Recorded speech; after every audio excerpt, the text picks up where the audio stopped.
Hey,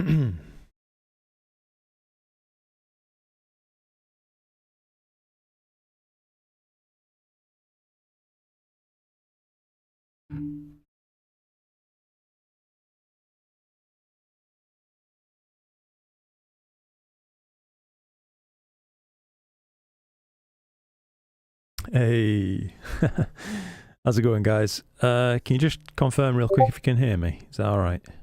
Hello there, Ram, by the way, and Astro George, if you can hear me.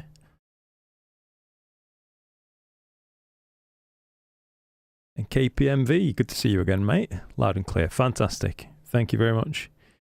Indeed, I think we're just about ready to go live and see what's what. Really nice of you to join us, guys. Phil Passmore, Jeremy Higginson, Stan, KPMV as well. Yeah, brilliant. Gideon as well. Luke, my man. How's it going, buddy?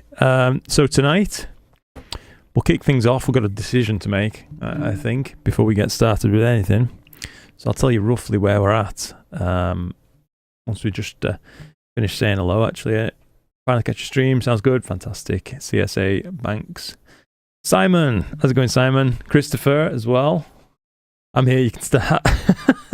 But we were just waiting for you, Christopher, so, you know. You're on NGC 2174, says Gideon. Nice one. Yeah, what we're trying to decide whether we're going to need to do this or not. Let's just jump into a folder. I'll tell you where we're at. So on my RASA rig, I've been changing it around. The last stream I did this, and I got it ready that I could shoot galaxies with it, basically, with the 585.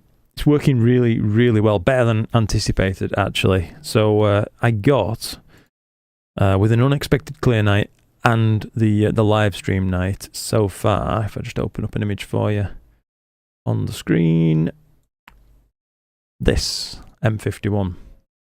So hopefully you can see that.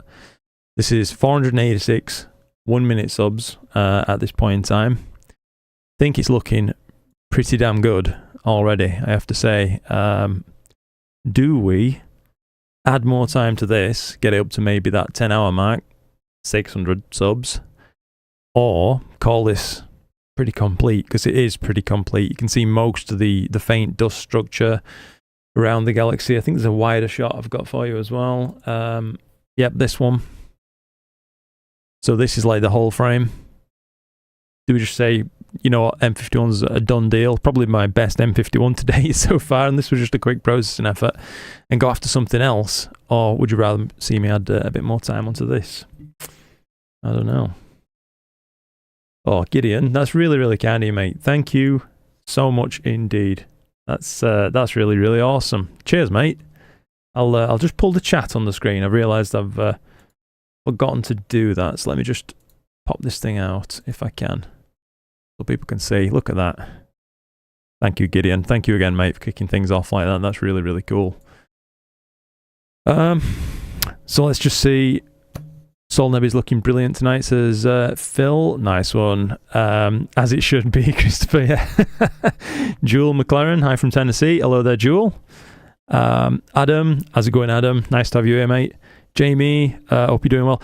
Thank you, buddy. I am indeed, yeah, doing really, really quite well. Hope you're well too. Looking tidy. Thank you, George. Yeah, it ain't looking bad, is it, mate? I have to say, I'm really impressed with the amount of HA and such that we've been able to pull out of this already. For less than 10 hours, it's a nice, smooth image, and there's a lot going on. So that's what's making me think, am I going to start really seeing major diminishing returns now? I feel like I probably need to double the time, you know, to start seeing major bonuses in signal to noise ratio. But if that's what people want to see, you know, we could look at that kind of thing. I think this is more than done. That's fair enough. Morpheus sleeps. Good to see you again, mate. Semi-clear night in the northwestern part of Holland. Nice. Hope you're making the most of it, mate, if you can. Trevor's suggesting a new target, a high haze for you. Oh, hello there, mate. Yeah, lovely to see you. Andrew, good to see you. Christopher, just got your brand new Meade LX200 ACF GPS from High Point Auction Inventory. Very nice. Congratulations on that, mate. In the Netherlands, we now had 5 clear nights in a row. Wow. That is, that's quite something, isn't it? Anywhere, really. 5 clear nights in a row. Good stuff. I will just kick this thing off and we can have a look at framing some targets, I suppose. That's one thing that we can do, ain't it? So let's just pop into Nina a second. Pull my chat panel back over in just a moment. Let's get the scopes unpacked. I'll set that off for both scopes, actually.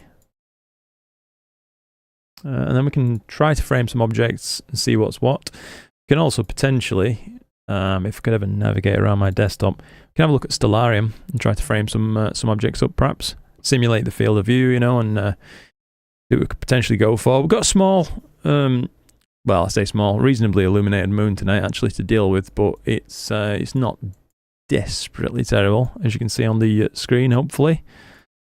Right there. But all that means really is that I'd rather be pointing the total opposite direction. So around Ursa Major, up here, that kind of thing, ideally. Now, the current framing that we had, if I just simulate this for you, hyperstar, and we're at 0 degrees. So it's framed like this. I don't want to really change the framing if I can, as I've taken fresh flats for this and recollimated the hyperstar. At the end of last stream, I noticed that it was actually slightly out. So I sorted that out. But there's a great many targets we could go after. So the Sunflower Galaxy, I think that's got to be on the list potentially as one that we need to hit this year. I'll take you through a couple of these that we can look at. Someone suggested the Croc's Eye last live stream, and I've not actually tried to shoot that yet, but it's an interesting looking galaxy. Certainly with some faint extensions and a bit of a darkened area in between, giving it almost a bit of a spiral but barred appearance. It's odd, that galaxy. Very, very odd one.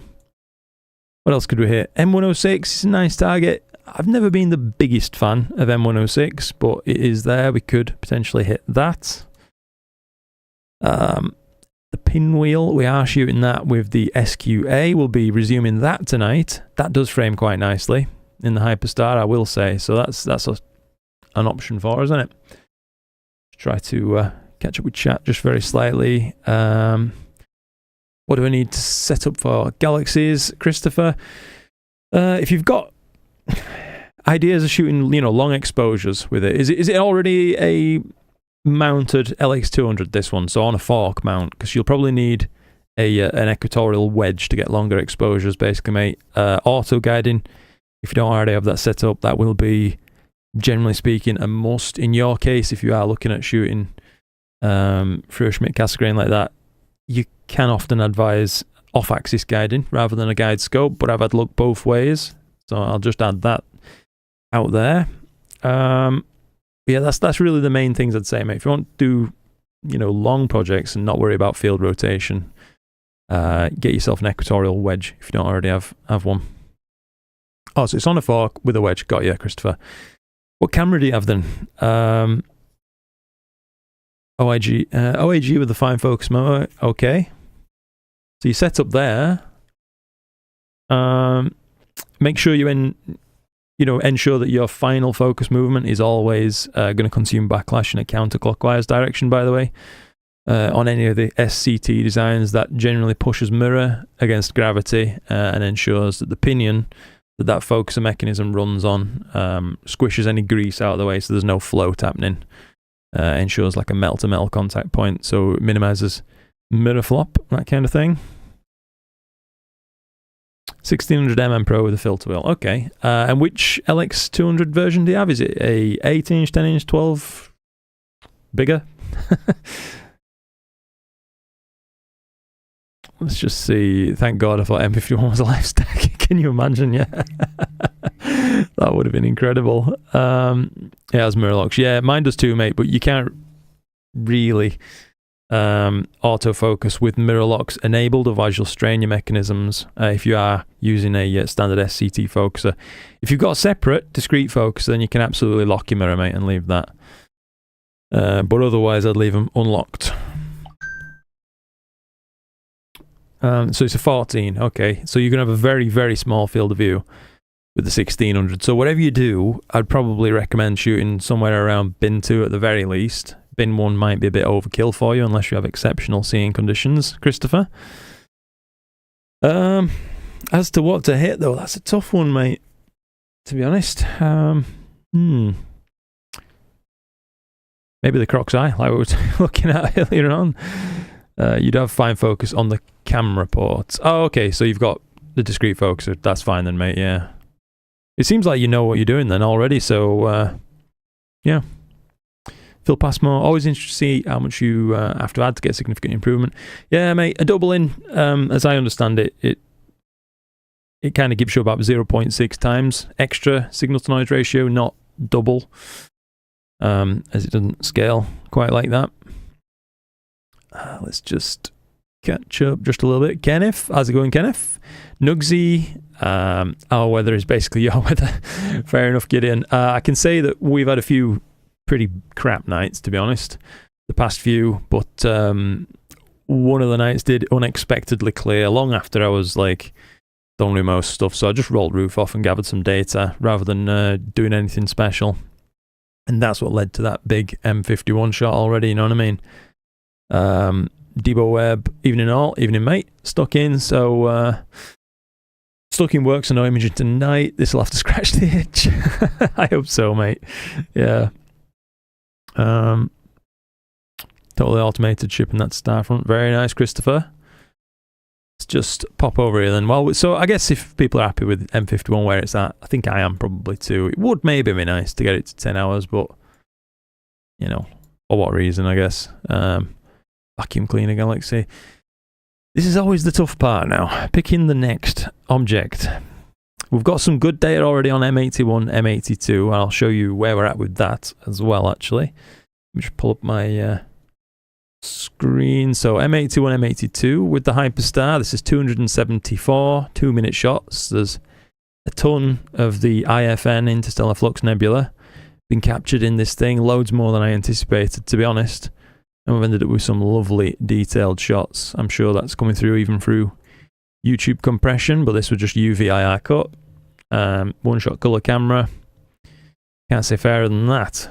A little bit of a crop of that same thing just there.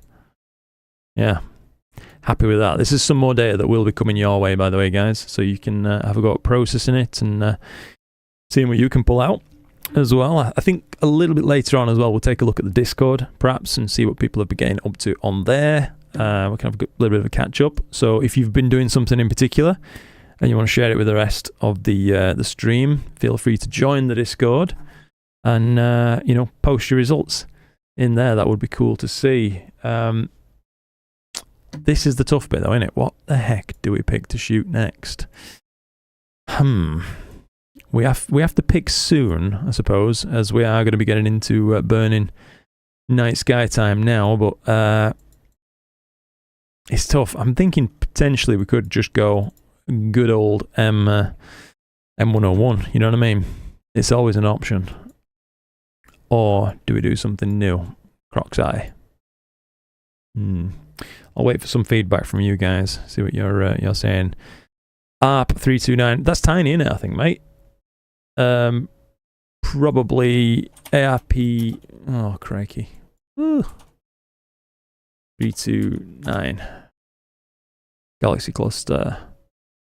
Yeah, not really a target that we're going to be able to hit, I would say, mate. 540mm focal length, bear that in mind. So, you know, it's can't really go for that. The Whale, Nevada Desert Skies says, NGC 4631.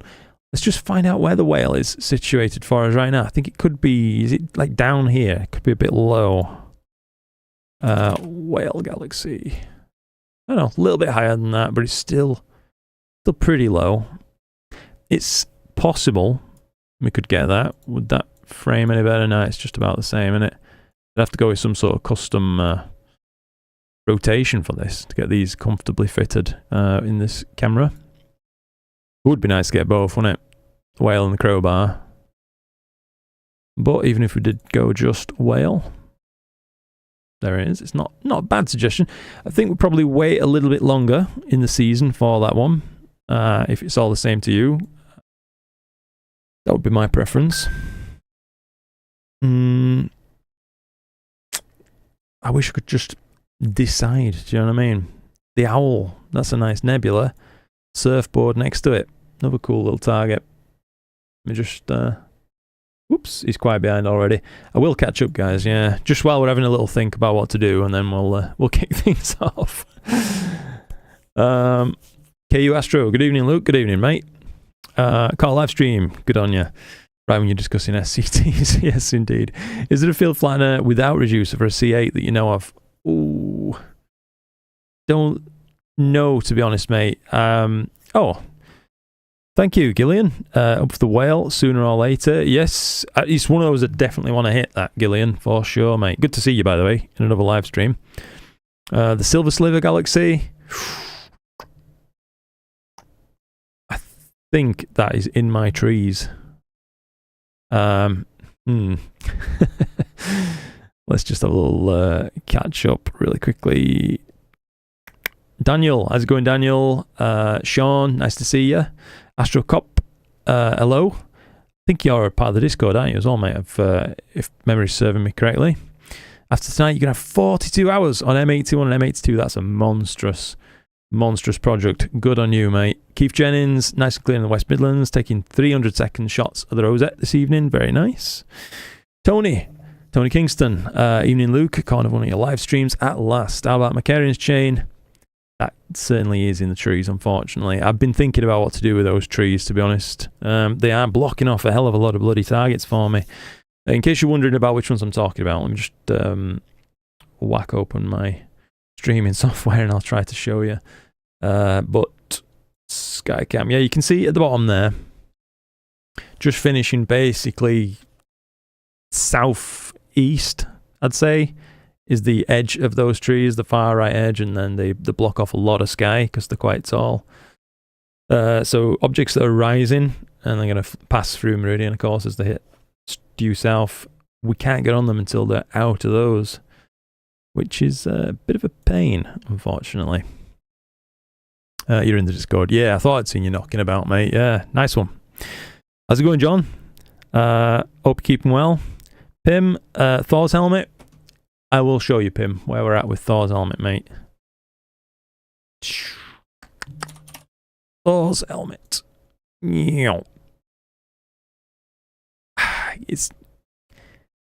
It's not really doable, I don't think. I mean, we could maybe try, mate, but it's bloody low. Do you know what I mean?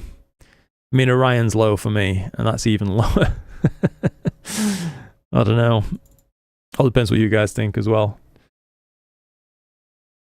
Exo, hi from Sweden. How's it going? Nice to see you. Clear for you, Barry. Good to hear that, mate. Clear in Manchester. Going after the whale and the crowbar, but starting capture later tonight. Yeah. I was going to say, if I were going to go for that, I want to wait for it to be that bit higher, but it's always tough. NGC 4631 whale, perfect frame with the 8-inch, getting the crowbar in there. Pete's Galaxy, he must have one. Maybe. Just ordered the ZWO CAA, which will help with frame compositions much more easily. Oh, yes, absolutely, Brian. 100%, mate. Nice to see you, by the way. Good of you to join in. I'll tell you what, I think we could end up spending all night picking, can't we? M106, a couple of people thinking M106. Wow, potentially. M101 for Martin. Yeah, I'm thinking we could have a crack at M101 potentially. We'd get on Thor's helmet for maybe an hour and a half, I think, or something like that, which might let us say we've imaged it. But I don't know if it's worth it. I'll put up a small poll and see what you guys think. So, start a poll. Which target? You can see behind the curtain now, can't you? How this works. M101 all night. Thor's helmet for a bit. Boom. Other. Let's go. We'll leave it up to you guys. Hey, I've just noticed I've got this set to top chat only, I think. We want live chat. I'm very sorry, I've likely missed a bunch of messages now, actually. So yeah, if you want to vote on those, let me know where you guys are at, what you'd like to see.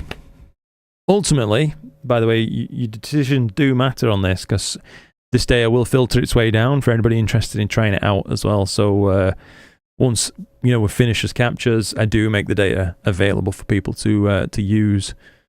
So yeah, choose wisely. Gasp! What are those bright dots in your skies? I've heard tale of them before, Wheeljack. They seem to just pop up every now and again, mate, but it's rare. Very rare. M81, good position. Yeah, it's a nice target, Keith. I've got some serious time on that already. I'll just try to see what I've missed. Hopefully not missed too many messages. I'm so sorry if I have missed some messages out, guys. You might know I had it set before to just top chat. It comes on that way, unfortunately. I like to run it just on live chat, so it lets everything through. But yeah. How's it going, Brody? Good to see you, mate. M106. Yeah, he is a nice target. Where are we? M101. Thor's helmet for a bit. Just in the lead. It seems like people want to see a bit of Thor's helmet, eh? 37 votes. We'll let it have another 1 minute in case there's any last minute votes, and then we'll go on Thor's helmet for a bit. I guess, by the looks of that. I'll start plugging it in case we'll get on it. So, frame in. Will it pick this up? Yes, it will. It knows that as a designation. Good stuff. So, we're just about to hit Meridian. Oh, crikey, I've just seen a very kind donation there. Whoops. Tony Kingston with the £10 of support, mate. I really appreciate that, Tony. Thank you very much indeed, mate. Thank you, thank you, thank you. It really means a lot, mate. Thank you. Seagull, potentially a touch low for us, Gideon. I will just for the sake of, having a look. It is just next to this, isn't it? So, Seagull, Nebula. Wait. Am I thinking of the wrong thing? I'm thinking of the Angel Nebula, not the Seagull. I think of that as the Seagull. How odd. Wonder what that went to just then, because it's clearly labelled as Seagull Nebula even in here, isn't it? Cool target though. But is it potentially too low? Thor's helmet. So it's higher than Thor's helmet. Okay. Could add that maybe to the... you got the Discord link pinned. Thank you. I will just pin that, mate. Cheers, Stan. Appreciate that, mate. Totally forgot to do it.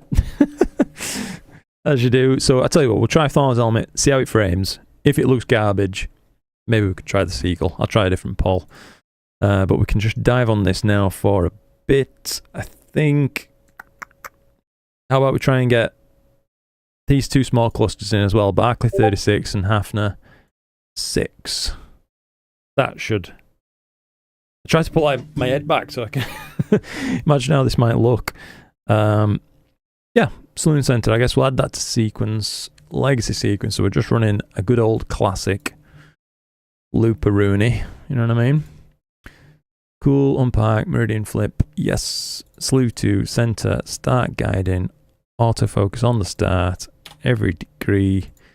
What are we running, do you think? 120-second subs? I think we might burn it out, actually. We'll run 60-second subs.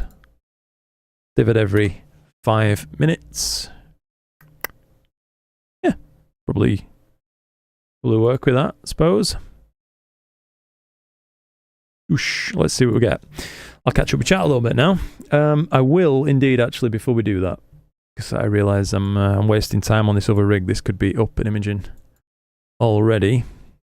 Let's just open the sequencer on this and load up where we were. So I changed my sequence, by the way, on M101 after the live stream where we did luminance only. You see on 28th.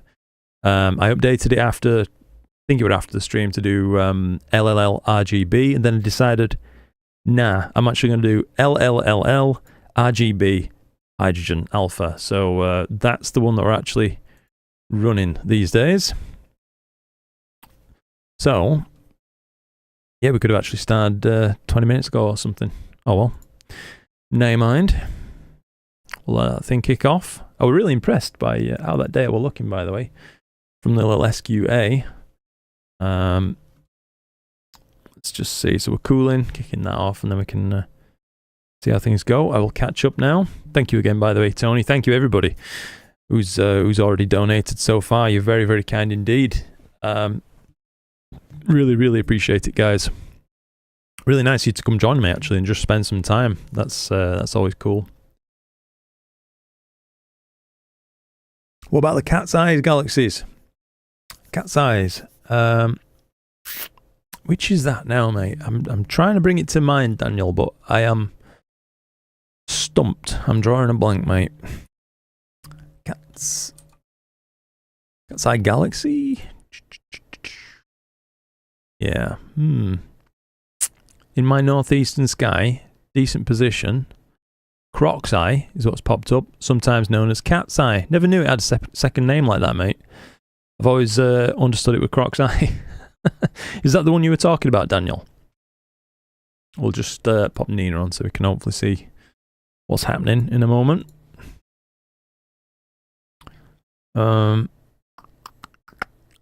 SH2261 Lowers Nebula.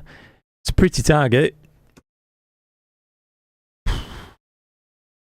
I'm just trying to think now. I'd probably rather, if we can, once we've done a little bit of nebula time, maybe go after a galaxy, but I don't know. Michael, how's it going, Michael? Good to see you. Deep Space Cowboy. Hey, Luke. How's it going, mate? I'm on M81 with an 8-inch newt, with the ASCAR 103 on M106. Very nice. You're making most of the night then. That's really cool. Check Lowers Nebula, much higher. Hang on then. I don't mind checking around for stuff. Lowers Nebula. There we go. Yeah, it's pretty high, pretty close to Moon, though, I would say, mate. For tonight, given that we're running unfiltered, do you know what I mean? So we'll be up against it for sure with that. I'm worried a little bit that we might be too close to Moon with Thor's helmet, but we'll find out after a couple of subs, won't we, if it's just looking dreadful or not. Mega strong gradient, what's all that about? Just going to take a peek in the Observatory real quick and see if we're actually fully cresting the wall, because that corner looks real dark. Let me just try to update this sky cam as well.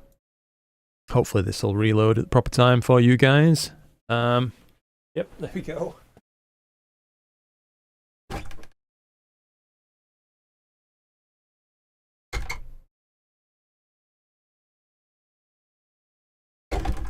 Looks like part of my aperture is being cut off by the wall of the observatory there, guys, unfortunately. Hopefully you can see on that camera. But the lower edge of my scope is touch cut off, unfortunately. So I think we're potentially knacked on that one, which sucks, because I've always wanted to shoot Thor's helmet, never quite got on it. Just so low for me, you know what I mean?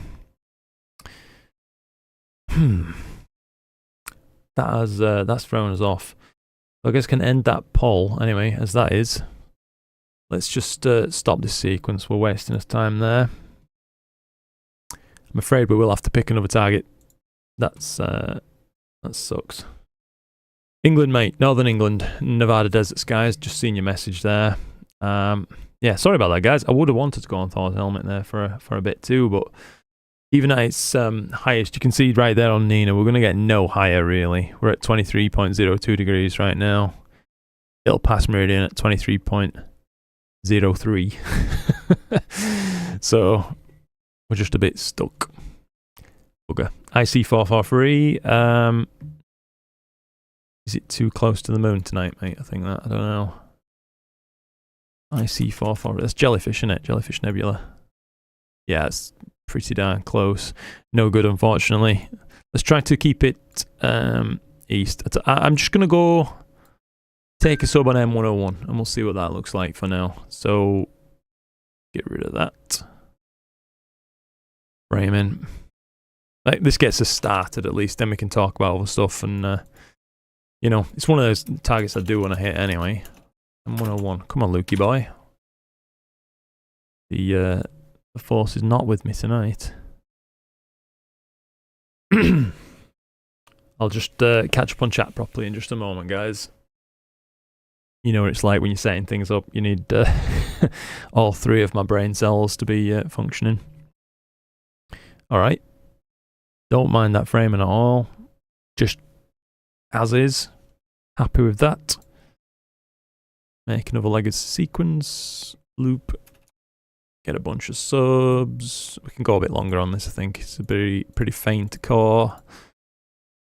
If memory serves. Oops. 2 minutes. 2 minutes. Of course. Div every 3 subs. That's a div every 6 minutes. Does that all look okay? I think it does. Yes. Go for it.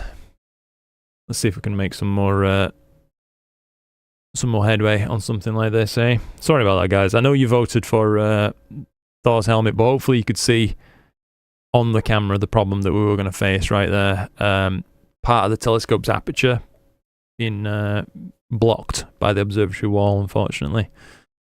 Sucks, but there she is. Right, time to catch up with you guys a little bit. Sorry about that. Michael Leave. Hey Luke, how long did it take you to get used to the advanced sequencer in Nina? Still not used it, mate, to be honest, so I couldn't tell you. Never tried it, unfortunately. Probably there's loads of useful stuff on there, but I've just I'm in the same boat as you, Michael, largely. I'm finding it hard to find reasons to switch, spend the time learning a new thing when it seems like everything I want, you know, doing is capable in basic sequencer, which I'm kind of used to. Nevada Desert Skies is asking, what mount do you have? I've got 4 main mounts. So I've got an AM5. That's a portable one, you know, of course, that I use for setting up for planetary, generally speaking. With a Mac 180. I've got an AM5N that I use as a bit of a portable test bed. So I can take some scopes outside and test different stuff. Then on the 2 piers in the observatory, on the southernmost pier, the smaller one, I've got a NEQ6, so quite an old mount with a belt modification, all that kind of stuff. That's been chugging away nicely for years now. And then on the northernmost pier, the bigger mount is the Skywatcher EQ8 Pro. And that's what I've got. I've got some other, like another small mount as well. The AZ GTI, I've got one of those, but didn't really see much use these days, to be honest, because the AZ GTI is about the same size as an AM5, so, you know, why would I use that when I've got AM5 available? A looperoni. That's it, mate. That is, this is the level of technical terms that you have to deal with on these streams. I am sorry, guys. I know it gets a little bit technical with when we get into the looperonis, especially, but I don't know. I don't have to talk some nonsense. We're on the hard stuff tonight. Any other Iron Brew extra fans in chat? I wonder. Oh, just noticed there. Cracky Sean, thank you, mate. 5 gifted memberships. Welcome aboard to all the new members. If you're in chat, it's nice for you to be here. Thank you, Sean. Very much indeed, mate. Appreciate it. Where was I? First time here, Leeds lad, living in Helsinki, where it's cold and cloudy as usual. Oh no. How did you end up in Helsinki from Leeds, mate? Or is it better not said? I don't know.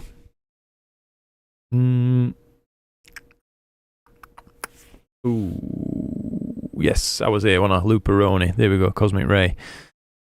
Hi, by the way, Kevin. Good to see you, buddy. AstroTerrat, how's it going? Hickson 44 is perfect. Legacy's very easy for quick setups. Yeah, does seem that way. It's in Lyra. Lyra's too low for us, Gideon. Yeah, Lyra, definitely. That's where M57 is as well, isn't it? I'll have to wait for a little bit later on in season for that. It's up in the morning, though. I will say that, Gideon. Come about 4 in the morning, 3, 4 in the morning. It's just about getting imageable. Stuff in Lyra. Cygnus itself is still a touch too low by that point, though. You can do the same with advanced. It's just what you're used to, I guess. Okay, fair enough, Pim. Thank you for the clarification there. So we probably are missing out on some stuff, but if it's not, you know, game breaking, then probably okay to continue on in basic sequencer. Basic sequencer for a basic man. HL. How's it going? I've come here to see imaging done. I have a rig at Starfront in Texas, and the weather there is rarely good. Okay. I'm really surprised by that. Mate, I'd have thought out in West Texas, it'd have been like 300 clear nights a year or something. You know what I mean? Certainly more than I get, that's for sure. All the same, nice of you to join me. Once we've got this thing kicked off, we'll kick off we're doing a lot of kicking off. We'll get a live stack started. We can follow that a little bit. We'll catch up with the Discord. As I said, if you want to join the Discord, there's a link pinned to the top of the chat right there. You can use that, join in, post what you're up to, show me what you're imaging, show me what you're imaging with. We love to see images like that, especially rig selfies. Why not? I especially enjoy seeing those people next to the rig. That's always fun. You know what I mean? Finally putting faces to names is fun. But I realise it's probably not for absolutely everybody, given that, you know, a lot of people are going to see you. So I understand completely. I will do my best to catch up a little bit now. Ironman Astro, hello from Canada. Hello there, sir. Good to see you. Hope you're keeping well. Telford, nice to see you as well, mate, actually. Just set up, polar aligned, autofocused, new SV220 filter. Okay. Rosette Nebula is your target. Second time. Nice. Pleased to have caught you again tonight. Thank you, mate. It's a pleasure to have you here. Glad to hear you're enjoying the streams. It seems like a lot of people are enjoying the streams, actually. So, you know, maybe we'll make more of a habit of it this year, and perhaps rather than seeing, dare I say, reasonably middling videos, maybe you'll just see more streams, and then perhaps better videos interspersed. I don't know. We'll have to see what works, what makes the most sense for me and you guys. But yeah, where are you imaging from? Oh yeah, I answered that, didn't I? Northern England. Need more wires on that rig. Yes, mate. Hi from Spain. How's it going? AstroTerrat. A luxury problem. Clouding out again in Tromso. Oh dear. Tromso, that's incredibly far north. Yeah, 69 degrees. Bloody heckers. Irish should be high. I think it's pretty good position. Yeah. But moon's up, so that's going to make that really hard. I would have said Boogeyman. Too close to moon, I'd say. Alan. Yeah, it's moon's, you know, up next to Pleiades basically in a minute, so it's close to Orion, where the Boogeyman is. Nice to see you, by the way, mate, in chat. Hope you're keeping well. Good evening, Milkman. Nice to see you. Hope you're doing well and your family's doing well too. It's very kind of you. Yes, we're all doing absolutely sound, mate. Having a good time. Seeing Felix's development now is a lot of fun. He's getting to that age where he's developing fast now as well. So you know, there's new stuff every day. He's learned a new noise that he can make just in the past few days. So we're spending a lot of his time talking to him, and he'll be going like this, which is proper creasing me up. Yeah, another random little tangent for you there, but things are good. Thank you. Hope things are well for you. How about the sliced onion galaxy? I've tried that once, but it made me cry. Trees and edges were why I raised my obsi 6 foot up in the air. I'd have loved to have done that, Phil, to be honest, but because I built my observatory, not enough memory. Mate, we've got loads of RAM. What are you talking about? I'll have to reopen this, I guess. Yeah, building regulations in the area couldn't have it higher than 3 meters at its highest point, unfortunately. So I tried tonight in Chrome. For those of you who've been watching a few of the live streams, we've had some I've had some crashes happening in Firefox. Seems like it's not just Firefox. Chrome's just crashed for us as well there. Absolute classic. But anyway, we will... what's going on here now? Why are we getting odd guiding errors as well? Can't I just have a simple evening, please? What do I need to do? I don't mind its star selection. I think that's fine. Just seeing some strangeness, aren't we? Loads of signal to noise ratio. Maybe I could do some faster guide pulses. See if that evens things out. Sorry for the random chatter. I'm just talking aloud as I work through problems. Chrome ain't good for memory, mate. Famously memory hungry. It is indeed, mate. Yeah, it's just I've been seeing crashes on both now. Bit weird. Defresh, how's it going? Howdy. Gotta push Discord. Yes, that's it, mate. People have been enjoying that Discord. Really nice to see. Thank you again, by the way, Sean, for that, mate. Where were I? I remember reading that and making a crap joke. I so can't multitask. Nah, me either, Brian. Not really, anyway. Have you checked Telescopius to see what's up in your sky? I haven't actually checked tonight, mate. No. M101 is tiny in my frame. Yeah, it don't look too bad, does it, to be honest, Gideon? Even with 540mm focal length through this hyperstar, owing to that quite, reasonably sized sensor, it's not very big, is it, the 585? You can punch in a good bit and get the feel of a longer focal length instrument without as much of the trouble. I've got two C11 edges. Blimey. Good stuff. One with hyperstar, the other at f10. I switched from the OAG and long focal length guided to the Celestron SSAG. I can image 10 plus minute subs at 2800mm and 20 minutes at 500. That's fantastic. Really, really glad to hear that, mate. I never got on with my AZ GTI. You know what, Pim? I've heard a lot of people didn't crack how much fun with them, but mine worked alright. I think I probably got a good sample. Do you know what I mean? It's just luck. I bought mine used from someone and it worked out alright. Certainly having a bit more luck than I had tonight, actually. Look at this guiding. What's going on? What on earth? We'll go for a slightly saturated star and just see if that evens things out. We do occasionally have some weird gremlins on the system which causes trouble, don't we? But that's life. How's it going? DP John, not bad at all, mate. Thank you for joining in on the live stream. Clear skies tonight. Capturing the Heart Nebula on a C-Star S30. Good stuff. Are you looking forward to the equatorial mode thing? I certainly am. Don't know if I'll be able to show you this actually, but I will try. Just fire up my stream software. Yeah, I'm just trying to show you this. So, over here, we have one of the Skywatcher wedges. The C-Star S50's already mounted on it, kind of ready to go for whenever that update comes in. That's what we're looking forward to anyway. But yeah.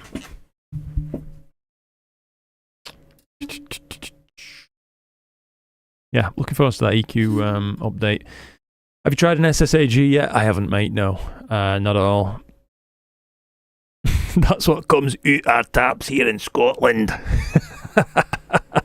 That's how I imagine all Scots talk, by the way, George. So don't let me down. But yeah, if that is what comes out of the taps in Scotland, I want to move to Scotland, mate. I love me some Iron Brew. Brian, how's it going, Brian? Scotland's favourite soft drink. Yes, mate. So it outsells Coca-Cola as well. That's cool. Nervously watching the weather for this upcoming lunar eclipse. So far looking decent. Nice. How far away is that, mate? Flaming Star. We've shot that fairly recently. Let me just try and think now. I don't think I've stacked up the data for that one yet, though, Gillian. That is another thing that's on the to-do list, unfortunately. Hey, Gedus, like Tedus. I'm determined to try and remember your name properly. Gedus. I'm gonna be saying a Lou Peroni from now on. Get a good old looperoni on the go. Yeah. Once we get this settled down and we can kind of leave it, hopefully, unmonitored, we can check out the Discord and stuff and see what you guys have been doing. I'll just make sure we've got a page available for us as well. Whoops. Yo, here we are. Yeah, so over on the Discord, you can see we've got a page full of stuff that you can get up to. Data can be shared on there. It shows your latest astro images, what you've been getting up to. And, of course, the gear, your astro gear. Here we are. There's a load of these that I need to catch up on. So I loved looking at people's rigs last time, so I've deliberately left that unchecked. I remember we were here. I think this chap showed off the small human large rig. I think it was. So we're about here. We'll pick up from there shortly. But yeah, if you've got something you want to show us, there's the place to do it. It's a lot of fun on the Discord, I think. Crack this thing open. Looks like the other rig, by the way, fortunately, is running well. This is a H sub. So you can see a little bit of interest in HA action happening in there. A blue sub, let's see how that's looking. Okay, green. A little bit faint. Red, good. Luminance, good. Ultimately, though, it does stack up nicely. We ran a short live stack of that towards the end of the last stream that I did. And yeah, it immediately put me in my happy place, to be fair. That looks a bit better, doesn't it? Have we achieved stability? Has balance been restored to the force? Find out next episode. Let's pull up this chat once more. I'm trying to make a push to catch up, as I don't want to start off like, miles behind before we even get going. Alan Moylan asks, how did you come about the observatory have? I've not quite heard this in any of the videos or live streams I've tuned into. Built it, mate. Built it myself, designed it myself, built it myself. Yeah, that's it. Because of space constraints in area, I decided to go for a roll over design as well, which is really uncommon. So my warm room that we're in right now, connected to the observatory, of course, the roof for the observatory rolls over the top of this. So while the observatory roof's open, I've got like a double roof going on in this side. It's a strange building, and I built it in a strange shape as well to make the most of the area that I had available. I do have a video on my channel detailing the build, and also another video separately detailing the build of the piers as well. I decided to use a totally non-standard method for their construction as well. But yeah, if you want to know more about that, Alan, I think you can find it on my channel fairly easy. It's like observatory build or something like that. But yeah, Gary Rear, how's it going? Good afternoon from Manitoba, Canada. Nice of you to join in, Gary. It really is a pleasure to have you guys here. I noticed this is defaulted back to top chat. Really sorry about that, chaps. Really don't wish to miss anybody's chats out, so I'm sorry if I do. Dim, how's it going? Nice to see you. Are you using a Hyperstar? I am indeed, mate, yes. No Thor's helmet. This is a bloody dictatorship. I'm sorry. If you missed, Pim, the problem that we had is Thor's helmet was just low enough that part of the aperture of the Edge HD is being blocked by the observatory wall. So it was a problem that was just going to get worse. And there goes the guiding again. Within like the next 20 minutes. So I decided to just, unfortunately, veto that one, mate. Yeah, I feel bad for doing it, but I realised we would have just wasted some time. So yeah, hopefully you're okay with that.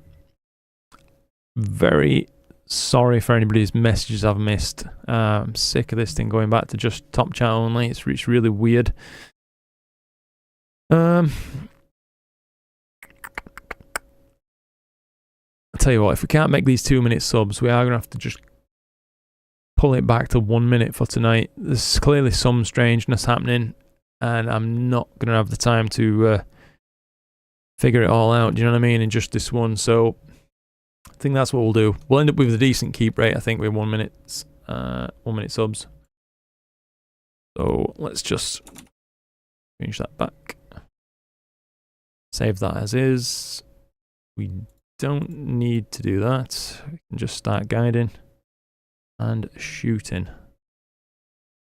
And I've triggered another autofocus like a numpty, but there you go. Tell you what, while it's doing that, let's see if we can figure out what the heck is going on. I'll try going the opposite direction on the exposure duration. Sometimes when it's playing up like this, I like to drop the exposure duration down and have, you know, more frequent guide impulse as possible. That occasionally fixes it, but it seems like it's not the case tonight. So maybe we'll try the other extreme. We'll go up to, like, I don't know, 3 seconds or something, and see if just having more stars to pick from is going to allow the guiding to be a bit more robust, because there's no reason it should be doing this. It's going, you know, below, above, kind of predictably, isn't it? Nothing's changed on my rig at all from when it was last working perfectly, so there's some oddness afoot, which is always great fun, isn't it? I'm just going to delete these few files before I confuse myself later as well, because I know for sure I'll forget why they're there. Delete those. Get off with ya. Go on. There we go. Right then. Rosina saw joined as well, by the way.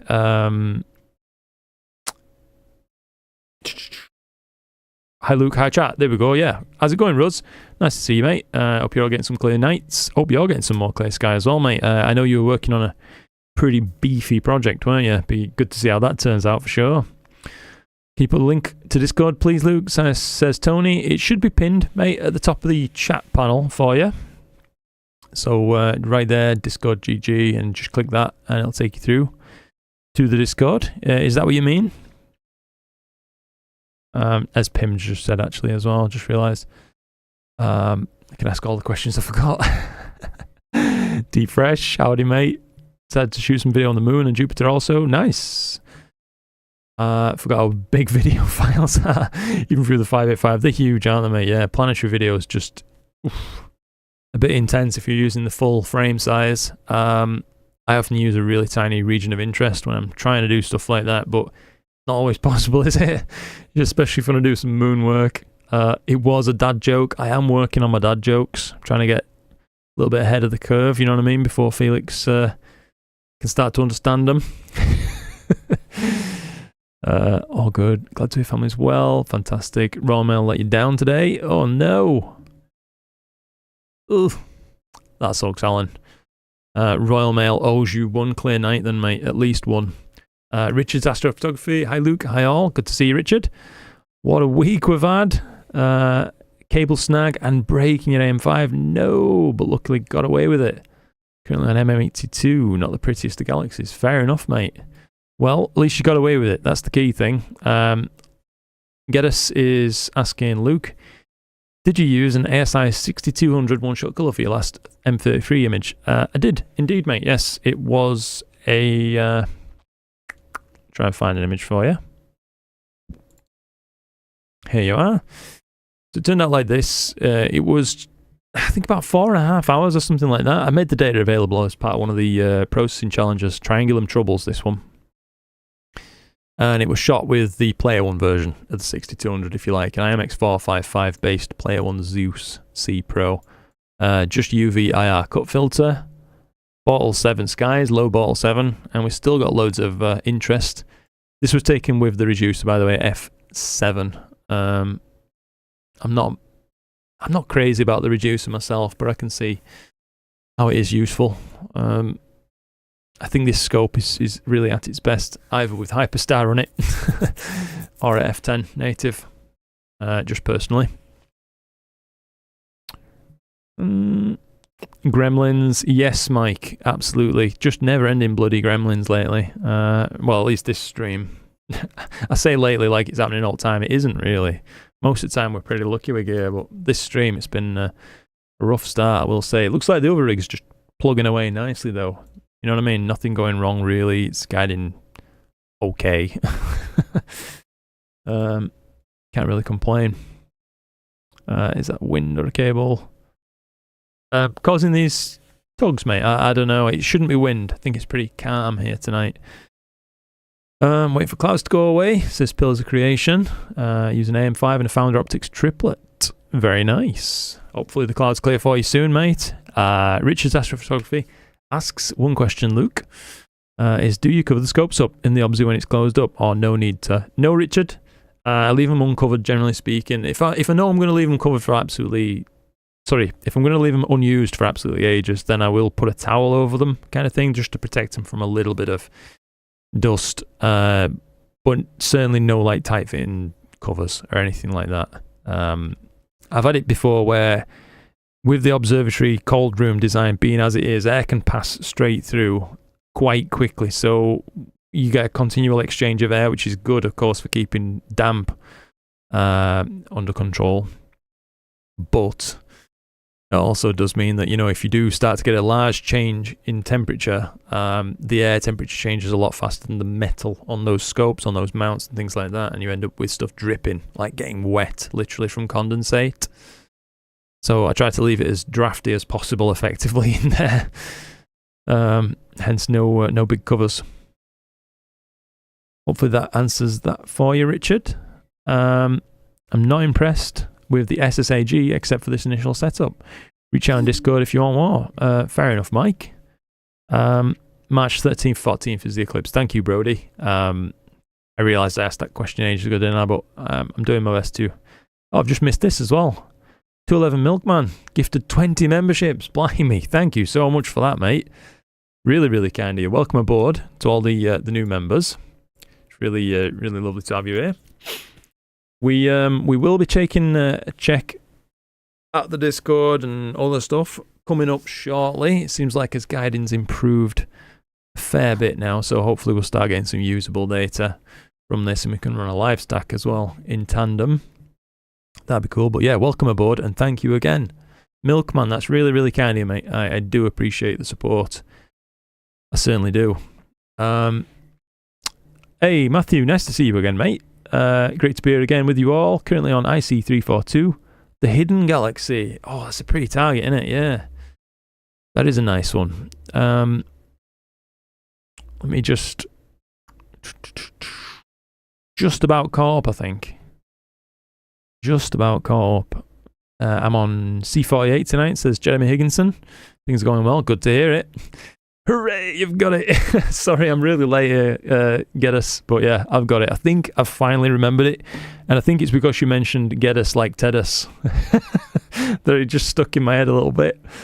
When I read it out loud, your name, naturally I think Gedus. But yeah, apparently I've been getting it wrong all this time. Sorry about that. Looking forward to the S70, which is apparently on the cards. That could be really cool, Chuggy. I will say, and one more thing about the smart telescopes as well. There is someone on the Discord who's posting some images from smart telescopes that's bending what I thought was possible, to be honest with you. They're getting some unbelievable images from them things. Far and away what I think I could possibly get from this location too. And I will, I'm going to show you some of those in a moment. You won't believe they come from a sea star, to be honest. They're really, really good. So a bigger one, who knows what we'll be able to catch, at this point.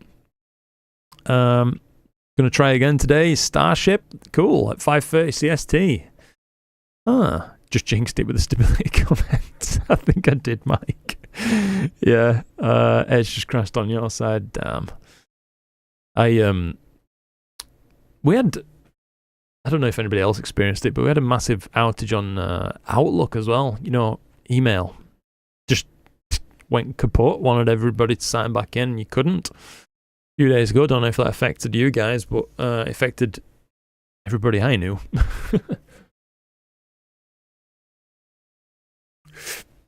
Kind of cool talking to Luke like this. It's as if we're on Mars with a 14-minute delay. Just about, Michael. Sorry about that, mate. Cupra, hi Luke, evening chat. Good to see you, Cupra. Another clear night. Checking out M38 Starfish Cluster, very nice. Wheeljack, fair warning. I watched Luke's peer video. Oh no. That led me to building my own using that design. Oh, nah, they're really good.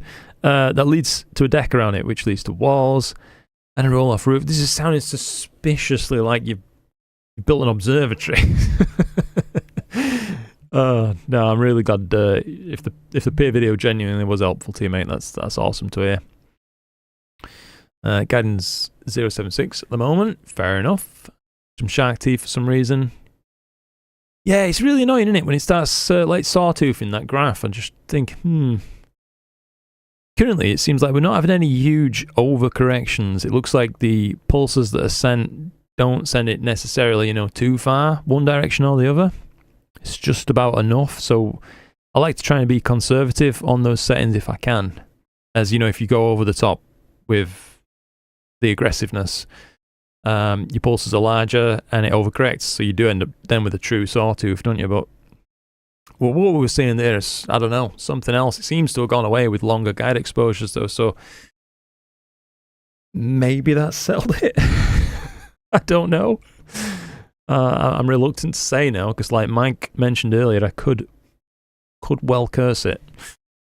Beefy is one word for your project at Mini Rose. Have a rematch with the Galaxy. I plan on doing it more justice this time around. Brilliant stuff. Second full night.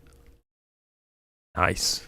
Glad to hear you making most of it, Rose. That's really good to hear. By the way, for anybody who doesn't know, in chat, Astrophotography there. Really wonderful YouTube channel. Go ahead and check him out if you haven't already. He's one of the chaps who got me started in actually wanted to make videos, that kind of thing, long ago. So yeah, appreciate that. My warm room is my living room. Watching you on TV and your iPod imaging. You're living life, Jeremy. That sounds good, mate. Yeah, good on you. How's the little one? It's really kind of you to ask, Jeremy. He's doing absolutely fantastic, mate. Yeah, couldn't be prouder. Love him to bits. Gideon, do you have a bed in your observatory warm room? I do, yeah. I've got a pull-out, like a folding bed. There's a local company who operate from Leeds who make this particular type of, it's like I think they call it a funky bed or something like that. But yeah, we've been really, really happy with it. We've used it plenty, to be honest.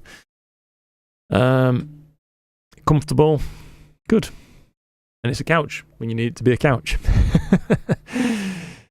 Beginning to think of binning the L Pro and just go at UVIR. Ruz, yes. That would be my gut feeling, mate, to be honest. And the reason I say that is that years back I bought myself an L Pro. I saw that it worked out for, Trevor from Astro Backyard on one of his videos, which is fair enough. It clearly did work for him. But I bought one. And from my location, mate, I was getting worse results with the L Pro filter than I was with just UVIR cut. So, yeah, I'm glad I tried it. But it did kind of put me off broadband light pollution filtration on the whole, as even subsequent tests, with newer filters, things like that, they've proved much the same. At least from my location, with the conditions that I am dealing with here, I'm better off just shooting UVIR cut. That's about it. The MVP, yes indeed. Thank you again, Milkman. I've posted on the Discord, but I had trouble with the image. Oh, excuse me. And I had no idea how tiring, by the way, parenting is. And I don't even have to do anywhere near as much work as Chloe does, you know what I mean? She's feeding him and stuff. Oh, it's still tiring though. Let's just see. Yeah, mad respect to all the parents out there, crikey. Where were I? Shooting the Sol Nebula, says Tom. M8 to 1 when that sets. Good stuff. Nice choices, Tom. Steve Peckett, evening. Left mine running. William Optics Zenith Star 61 on an EQ6R and an ASI Air Pro. Should get 1.5 hours on the horse head. And then we'll toddle home from the boozer and decide on a new target. Fair enough, Steve. Are you having a pint, mate, while doing some imaging? That's not bad, is it? Good on you. Posting on Discord, I have trouble with it. It's loaded as a download. It's not spam, just a photo of my tablet. And imaging stacking live. Fair enough, Telford. I wonder why it's done that. That's an odd one. Hope to get more time on my mosaic of the tadpole, says Brian. On the west coast of Canada, so it's only nearing 1 PM now. Fair enough, mate. Hopefully you get the chance. Yeah. Did you test the WD-20? I've never had one, mate. No, so not me. It's made with girders. It is indeed, Phil. Thank you again, Milkman. Hey, we're just about caught up, aren't we?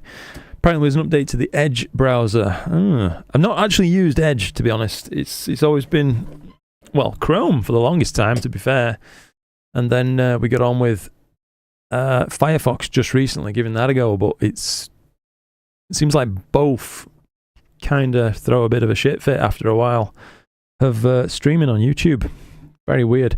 Shouldn't be running out of memory, that's for sure, unless there's a memory leak, as we're not doing anything intensive. I've got, I think, 32 gig of RAM on this PC, so if it's consuming that, that's just mad.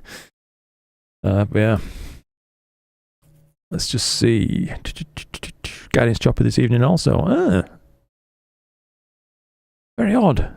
Yeah, the Astro Imaging channel did a ZWO C-Star advanced this past Sunday.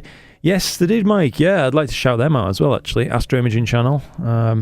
Definitely check that out if you're interested in the C-Star stuff. I've not watched it myself yet, but it's one of those things I do need to... Oh, excuse me, guys. I know it's rude to yawn. I'm just... keep coming over in waves of tiredness. I'm not yawning at you, that's for sure. But yeah, it's one of those things I need to catch up on, that video. I'm going to definitely be looking more into the C-Star stuff. As soon as that EQ mode update comes out, I'm very interested in that. Thanks for hanging out with us, says Tom. No problem at all, Tom. Thank you for hanging out with me, mate. Have to drop early, but have a great rest of the night. Well, it's really kind of you to join in, and I hope you have a good rest of your night, mate. Indeed. Dirk Smeets. Yesterday night, I lost 4 hours of M51 data due to my mini PC going into hibernation. No! That's so rough, mate. Bloody hellfire. I can laugh, though, because I have been there before, so you're definitely not alone. Yeah, I've had that happen, mate. Windows Update did reset all the power settings. What you want to do is go to your active hours on Windows and change them to some time well outside of nighttime hours. So, yeah, I've changed my active hours to include, like, all the night. And that stops this kind of thing, fortunately. But yeah, that sucks, but you'll get it back. Seem to have similar ball scales and situations with lights nearby, so yeah, I think I'll just try UV IR. Yeah, Ruz, absolutely, mate. Absolutely. It can't hurt, I'd say. I think finish what you're doing, of course, because changing filters halfway through could be an absolute arse by the end of it. Do you know what I mean? But yeah, it'd be lovely to see. You know, if you get the chance to put together a little comparison of a target, maybe a couple of hours UVIR, a couple of hours L Pro, and side by side, see what you think to the data. I know that when I've done the same in the past, I've always thought that the UVIR data just looked better after processing a bit. You chase after a 3-year-old, so fun. Fair enough, mate. Yeah. Found the same with the L Pro, says Kevin Rudd. So there's another one, yeah. Fair enough, Kevin. Thank you for letting us know about that.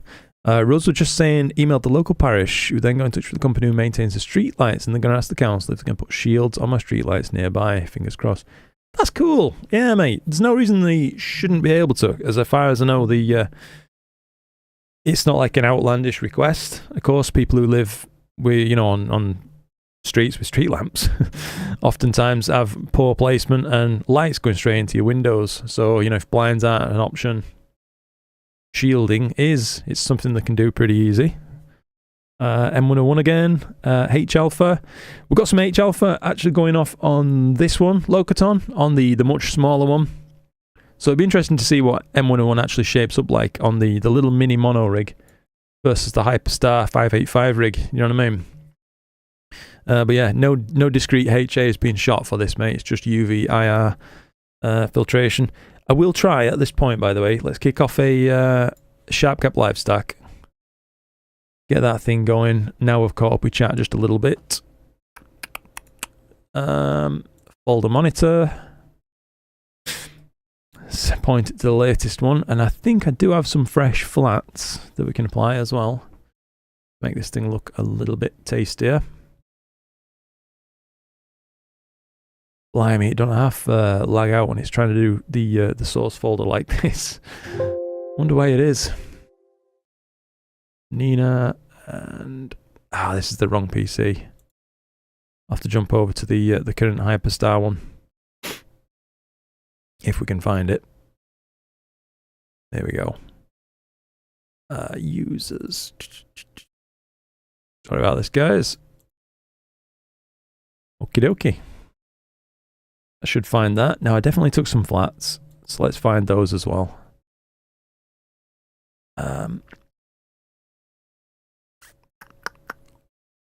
Use your brain, Lukey boy. Here we go. Flat. We'll just choose one of those. So this is just a single flat, of course. It's not going to be epic or anything like that, but it should do a reasonable job. Hopefully we'll be able to see M101 pop up on the screen and be able to appreciate it. Let's just see. Get a little bit of a stretch. A stretcher-rooney, by the way. So we use looperonis, but you do stretcher-roonies. Important distinction made between those. It's high-level stuff, I realise. I'm so sorry. But yeah, that's looking all right. I can actually see some nice little flecks of HA popping up on this already, especially around there. We'll let this thing stack up for a while anyway, while we take a look now onto the next phase. I think it's about time we have a look at the Discord. There we go. Right, Discord. Here we are. So guys, if you've got anything you want to post and we'll have a look, start doing this. We'll check in on the rigs shortly, but I think it's time we have a good look through the rigs. So Kira, boom. That's one of the newer AZ GTI rigs, is it? I can't remember the actual name of those exactly. But that is a nice looking little rig. What looks like a mono camera and filter wheel on there as well. And it's certainly not going to blow over with that massive battery on there. It looks like a battery anyway. Good stuff. I've liked that.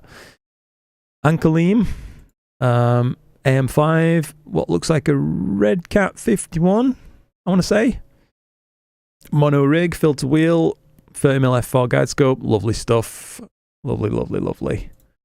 We likey. We do likey the Red Cat on this channel. The Velour fog. Skywatcher, which is this? Is this a 250 PDS? By the looks of it, looks to be on a big Ioptron mount potentially. Nice rig though, mate. It seems to be in an observatory as well, which is the right place, I think, for a scope of that size. They're pretty monstrous, aren't they? Good stuff though. Really, really capable scopes, that's for sure. Stan the man. Let's have a look at that, mate. 2 SCTs in there as well. Fork mounted on wedges. Damn. I like it. I like it. I like the colour you've used, by the way, on the outside. You may have to let me know what that colour is. It looks like a light mint or something. I'm getting to the point where I want to probably paint the outside of my observatory just to offer it some more protection, as it's holding up really, really well. It's all tannalized timber, but I feel like some, garden safe paint would probably help a little bit. But yeah, it's a nice roll off observatory there with an apex roof, and it looks like a flip up end panel as well, which seals it against weather, I imagine. Looks like you're able to pull that up from inside as well. That's pretty cool. Good stuff, Stan. Thank you for sharing that. Just quickly make sure my stream's working okay. Every now and again it crashes a little bit, and it's a nightmare, you know what I mean? I will catch up with chat very shortly, and then we'll, you know, take another nibble at this particular piece of cheese, and we'll work his way through. Which edge is this? Is that a 925?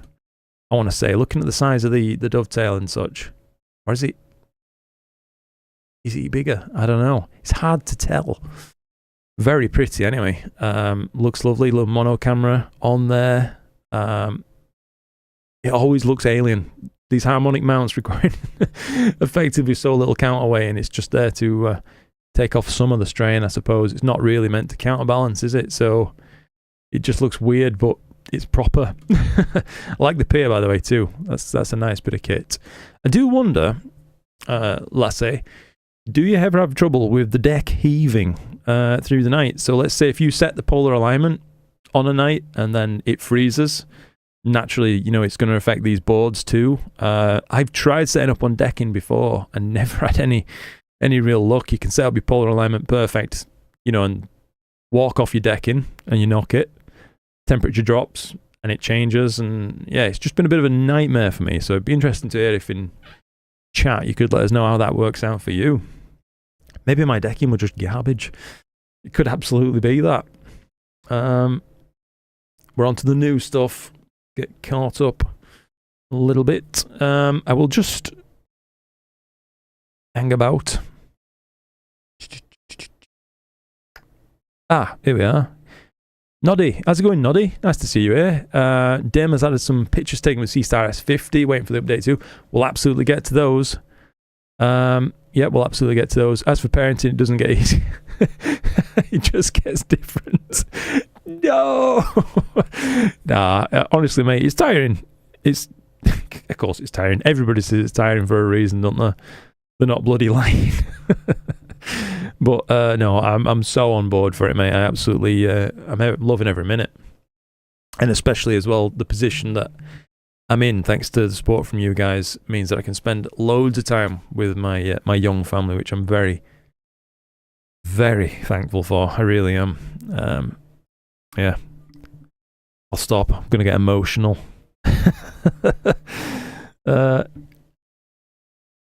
If dinosaurs were to exist on another planet, would they be considered alien dinosaurs? Is that... I don't know. Would they just fall under the category of just aliens? Is that like a double distinction? I don't know. It seems proper though, Ricky. I think your logic's sound, mate. Let me just restore chat to this panel, then I can keep an eye on it very slightly while rolling through a few more of these, then we'll have a proper chat catch up. One full rig, so this is an RC6, judging by the side of it. On an AM5 with the pair extension, the TC40 tripod at full extension, utilizing what looks like some tiles or something dropped into your grass. Done that before. That stops the soil heaving quite so readily as it spreads the load, especially in what looks like frosty conditions. Yeah, I like it, mate. Nice rig. I'll be honest, I never had too much luck with the 6-inch RCs myself. I found it was an hard scope to use, but if you're having some luck with it, mate, that is all that matters. So good on you.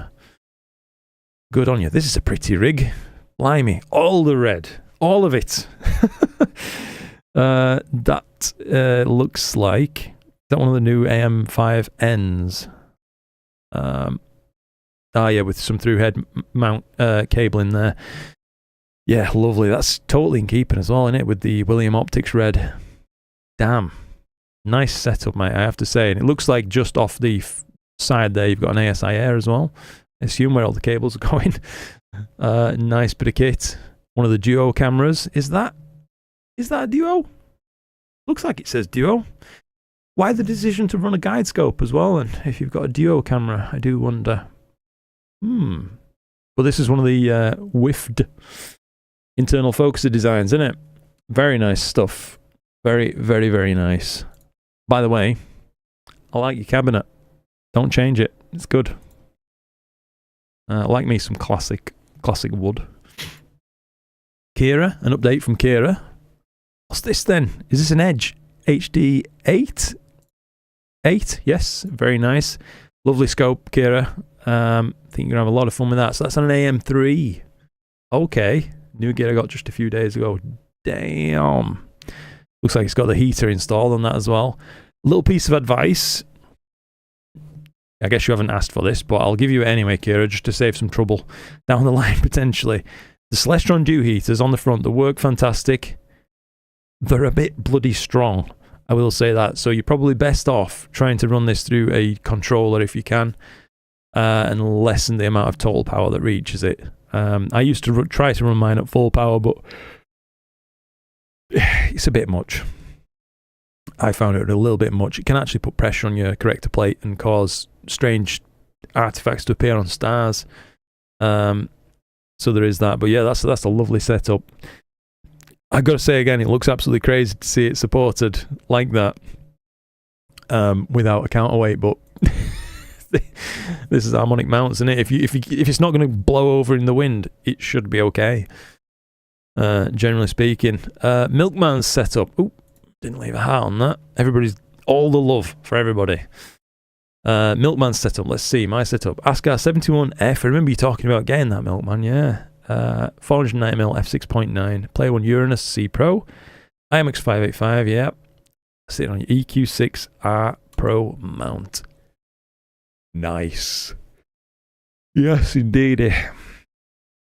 Lovely little rig that, mate. And the Q focuser as well, with the deluxe edition, so you can still manually move it. That's really nice to see. I like it. Neat dew heaters. Nice cable management on that part there, mate. What are these riser blocks then, Milkman? They look like they really get the scope up pretty high, which would, I mean, might concern me a little bit if I didn't know how strong the EQ6 is, but it does put your weight further out from the center of rotation, doesn't it? But have you maybe had to opt for that to allow some space down below? I don't know. Interesting though, but very nice rig indeed, Milkman. Appreciate it. Like the posters, by the way, in the background. Is this NASCAR? Looks like a roll cage or something like that in there. Yeah, they're NASCARs, aren't they? Damn, cool stuff, mate. Brilliant. Thank you for sharing that, Milkman. Love it. I will just quickly, I realise we've got quite a few of these to look at. I'm happy to look through them all. If you guys are enjoying it, just let me know. We will absolutely look at some more of these. I'm happy to work through them all. We're just going to quickly, for a moment, check on Sharp Cap. It looks like we're stacking up okay. We've only been at this 10 minutes so far. We started like 15 minutes deep, didn't we? So that's okay. Let's crack open the Discord once again. Just check the chat. Sorry for the technical difficulties. I will catch up. I promise I'll catch up. Parenting is exhausting, says Alan. I had 4, thankfully, all adults now, so I can just feel, old. Oh, mate, that's what it's all about, the way. I mean, parenting, I don't think it's absolutely for everybody, is it? But I always felt like it was going to be for me. But yeah, I'm very glad to be where I am right now. Very, very glad indeed. Aaron, how's it going, Aaron? Nice to see you in another live stream, mate. How's it going? Got an Orion Sirius mount, needed a pier riser for the tripod due to 10 degrees from the equator. I'd like to custom build one. Any idea where I can find literature? Ooh, that's pretty specific stuff, Aaron. It's tough. You can buy some off-the-shelf extensions that, you know, if you are going to use standard tripod plate fixings, you can bolt them in between, kind of like you've seen just Veloran's got here, effectively, just for other mounts. You could try to find an equivalent one for your rig, but just general stuff. I mean, as long as it's appropriately thick walls and appropriately bolted down, like tight, It can't shift at any point in angle, accounting for, misbalanced loads and things like that, especially if down the line you wish to use a harmonic mount, which will misbalance your load. Should be alright, mate. As long as it's nothing flimsy, you're going to be golden probably. It's just, I'm sorry I can't directly help with that one. I think our sky has some variable atmospheric dispersion. It's clear, then it worsens a bit, then comes back. Yeah, absolutely. I think seeing, there's the overall seeing, like that we perceive. Let's say when you look up at the sky and you look at a bright star and you can see it scintillating. You can judge that. But then I think there's certainly micro pockets of seeing as well, which you can observe, especially if you ever look at like an image of the moon, a live video feed, should I say, of the moon through your telescope. You can see pockets of it are very clear and stable, whereas other parts are rippling and it's constantly changing. I wonder what the function of time is though that can operate on. We solid patches, good seeing locally for any extended period, more than a few seconds at a time. I don't know. Use dummy HDMI plug to keep from going to sleep. Good stuff. Would you like me to delete the first one you put on Discord? So you're just answering there. Got you. When will the first Luca Matico star party be? Mate, can you imagine? That'd be fun, wouldn't it? If we could all get together. Cocoon. I'd love to shoot the Cocoon at some point, mate, for sure. Again, it's a lovely target, that. It really is. Manos says, I have to capture something for about 3 months because of the weather. I imagine that I live in Greece. I can't imagine how painful the situation may be in the northern regions of the world. Yes, mate. We certainly don't have great weather up here, but no, go for it, mate. Hopefully you get a lot more clear skies than us and make the most of them. Long roach ball. An heavy duty black bin pack. You're practically preparing to kidnap a street lamp at that point, mate, I think, aren't you?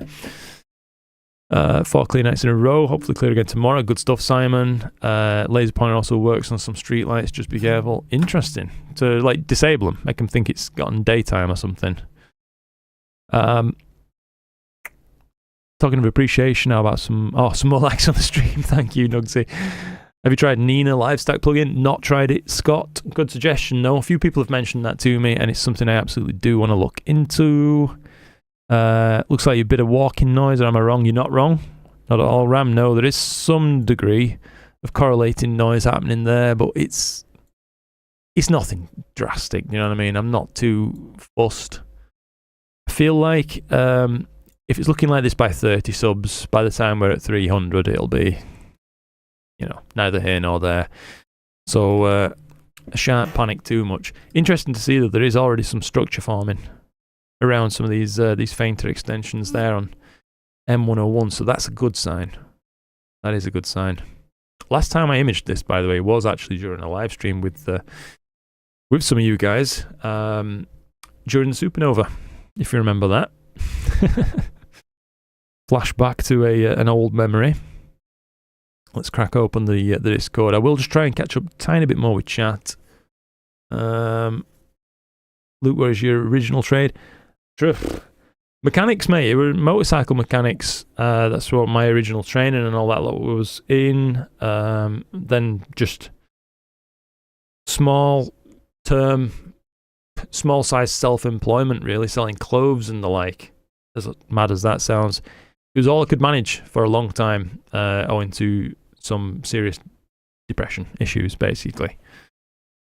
But we're all right now. Trying to make a comeback, do you know what I mean? But yeah, that's basically it, mate. I've always been self-employed, basically. That were a carryover from my parents, who'd also been self-employed their whole lives, so I just kind of wanted to do the same thing. Yeah. I've done odd jobs as well, don't get me wrong, but the goal has always been self-employment. Had a good weekend, says Keith. Nice one. At the Star Camp in Shropshire. Took the jellyfish and the teddy bear nebulas. Never heard of the teddy bear. Interesting. Using my ASCAR SQ855. Yes. And the ZWO 2600MC. Brilliant stuff. Thanks for love on the red cat. Yes. Telford's posted in Astro Images. Good stuff. just missed something, haven't I? Yeah, Friday when I get up the 20-inch R6 400 telescope, I'll post on the Discord. Yes, Aaron, would love to see that, mate. Yeah, absolutely, that'll be really cool. Hello, how's it going, Steve? Nice to see you, buddy. Hope you're keeping well. I'm just going to finish catching up on this last little bit of chat, then I'll move it somewhere I can see it, and we can kind of go live once again. Only other way I could do it is perhaps share the screen a little bit between this and the Discord if you want. Then I can interact with both on the go. How's that sound? Maybe that'll be better. I don't know. We'll have this populate a smaller portion of the screen-a-rooney. Yeah, I tell you what, we'll try this, guys, for a little bit. How's about that? Okay. Needed a space for the focuser. Ah, okay. So that explains the spaces then, Milkman. Got ya. That's fair enough, mate.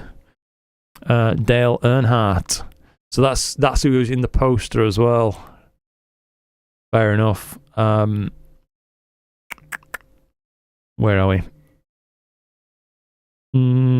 Focus was binding up a bit, hence the rise blocks. Doesn't really affect things, at least not that I've noticed. Fair enough, mate. Yeah. I guess. Trying to think now, your only other option would perhaps be to rotate it, wouldn't it? Have like your guide scope and stuff on the side, focus pointing up. But if it's working, it's working. It's just me spitballing random ideas at this point, mate. Like I say, if it's working, it's working. Don't worry about it. I just wondered why, for the risers. Hey Luke, do you print ZWO EAF mounting kits for my Redcat 51? I actually don't, Simon. No. Sorry about that. It's perhaps something I should look at designing one and stuff like that. But there's already some really good designs out there, so it just feels like a bit of a redundant idea at this point. But thank you for asking, Simon. I appreciate that you'd ask me about that, buddy. Martin, how's it going, Martin? Simon, by the way, also has a YouTube channel. Just for those of you who are out there looking for new channels to watch, I can personally recommend Simon. He's a really lovely chap. Met him in person a couple of times now. Always a pleasure, and he makes really good videos as well. Been self-employed for 37 years, couldn't work for anybody. I honestly, I get it, Simon. Yeah, and not that there's anything wrong with traditional employment at all. It's certainly got plenty of bloody upsides on it. But I don't know. I think for me, like I just mentioned, being brought up around self-employment, spending a hell of a lot of time as a kid. Every time there were a holiday about and stuff, summer holidays, things like that. Well, of course, my parents still working, so I'd go with them to the markets, that kind of thing. Then later on, they had a shop, and yeah, that's how things worked out. But I think being brought up in that environment, apple doesn't fall too far from the tree, generally speaking. So yeah, I fully understand that, buddy. Lucaroni's Lucaroni's dictionary of odd word roonies. You've got it. Luke is on top chat. Again, thank you for letting me know, mate. Bloody hellfire. I'm so sorry about this, guys. Hopefully I haven't been on that for too long. Right, let's crack on with a couple more images. So Valoran, your 3 rigs at the minute. Let's see them. So let's start with this nice little red number here. Making some tuning adjustments with the Quattro as its scope I just acquired. Got ya. That's a pretty nice looking little rig. I have to say that's compact, pretty. I like the sling with the counterweight in there as well. It can't be too safe. Is that player 1? Let's see, hidden down there. We always like that. Filter wheel, off-axis guider. I see you running. Is that a melee quieter, perhaps? Mini PC. Which Red Cat is this? Is this a 51? Like a whiffed? Yeah, I like it, mate. Nice rig, I would say. No complaints. Hey, I've done that before as well. This plan here with a like a Velcro strapped power strip worked great on it. So yeah, good on you. This is their Quattro part of it. Good to see you using a second bar as well. It does stiffen up things just that touch on the tube rings. Gemini focus cube. Is that where I'm looking at there? Nice. Yeah, so is this the same player one camera and filter wheel as you were running on the other rig, by chance? Just transferred over to this one, and it looks like as well you've got one of those focuses you can get. I've seen them along like AliExpress and stuff, and I think they look good. I noticed you've used a bit of black tape. This is a common thing you'll see on Newtonians. People just opting to use black tape because, quite frankly, it just works at sealing up light leaks. A really common one that I had to do on all my Newts, as it happened, was black tape around this entire seam along the back there, if you can see my mouse pointer. So where the primary mirror cell meets the tube, as that's another point for light to leak in, as the insert, the flanged insert that goes inside the tube is undersized, and the screws merely pinch to that, deforming the tube very slightly rather than like an interference fit generally, at least on the models that I had, which means that light can creep in, get up and hit your secondary mirror, giving you weird half halos and stuff. And another really common thing you'll see people doing with Newts is they'll bung up the back somehow, so either with an insert of foam like I used to do, or a hat on the back, all that kind of stuff. But yeah, I'm going off on a random tangent here, all in a roundabout way of saying I like your rig, mate. I think that'll get you a lot done. Apertura Carbon Star, is that one of the Apertura RCs as well? Nice. Looks like you've got a much beefier focuser on the back, or am I mistaken? It's hard to tell a little bit from the picture. So you're using a QHYQ focuser on there, Tube Tech filter wheel.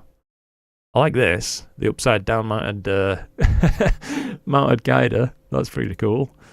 But yeah, nice stuff. I think my favourite rig of the three is probably this one. I love compact rigs. There is something about them. And if I'm rating them, I think my second favourite rig in terms of like what I'd want to settle down and smash out some images with would probably be this one for me then, as well, as I think you'll get an awful lot done with that. Nice stuff. Thank you for sharing, Valoran. Let's just see. Nice to see people asking questions, by the way, and seeing what's what from, you know, folks who actually own this gear as well. Live. Gideon is on the couch, chilling. Nice. And the scope's chilling too, as it's called a Rooney outside. It is indeed, mate. Oh dear. I'm sorry. Watch your channel, Simon. Simon's Astro. Yeah, literally. Should be able to find him, no problem. We're going to mention someone else's channel too. I'm just wondering where they are. Martin. Yeah, Martin's got a channel as well. Queeve is by far not the laziest astronomer.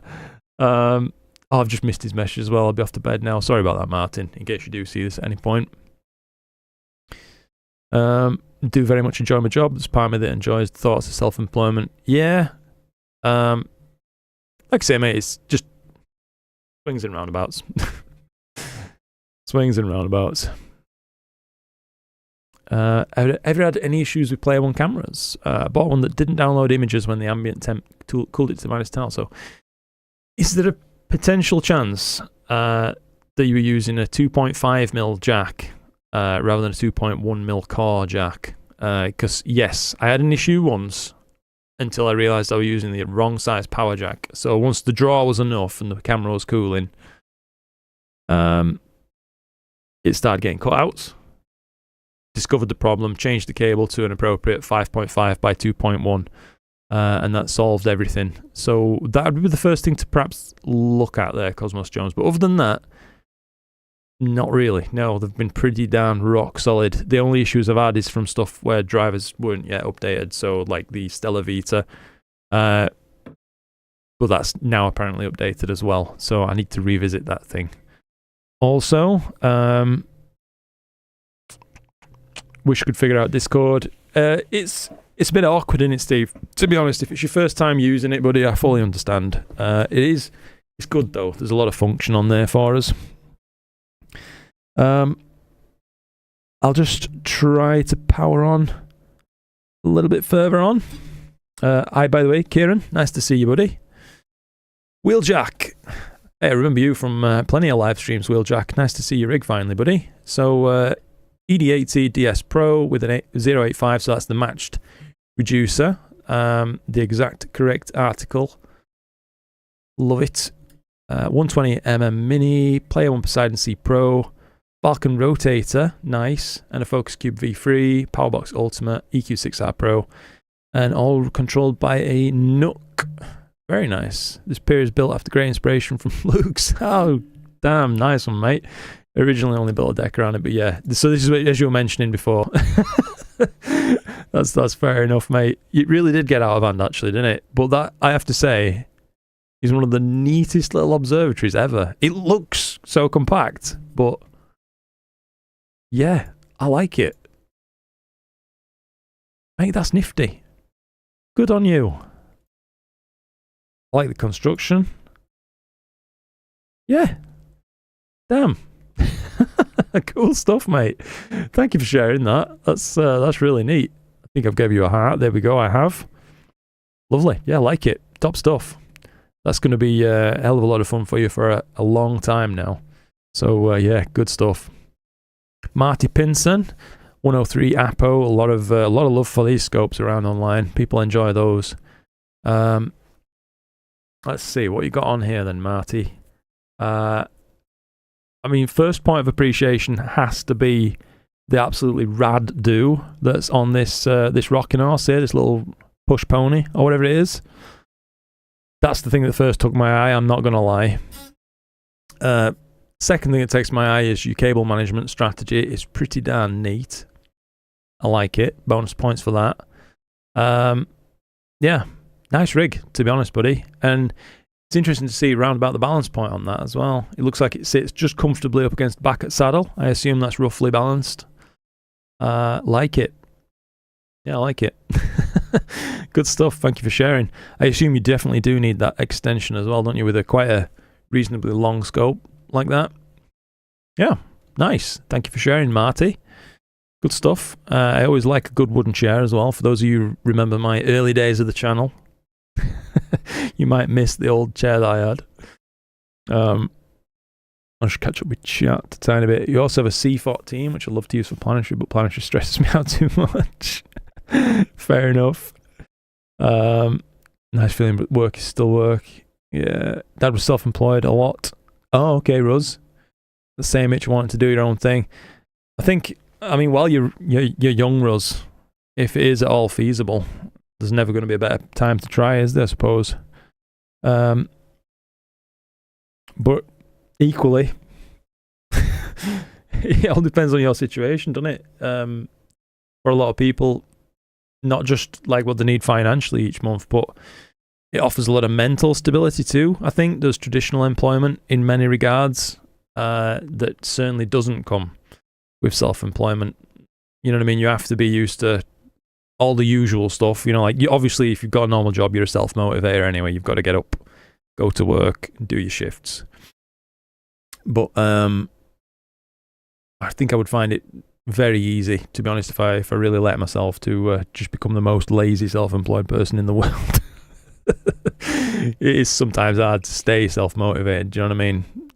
Knowing that there is no boss effectively who's going to be holding you to account if you just say one day, I just need a day off.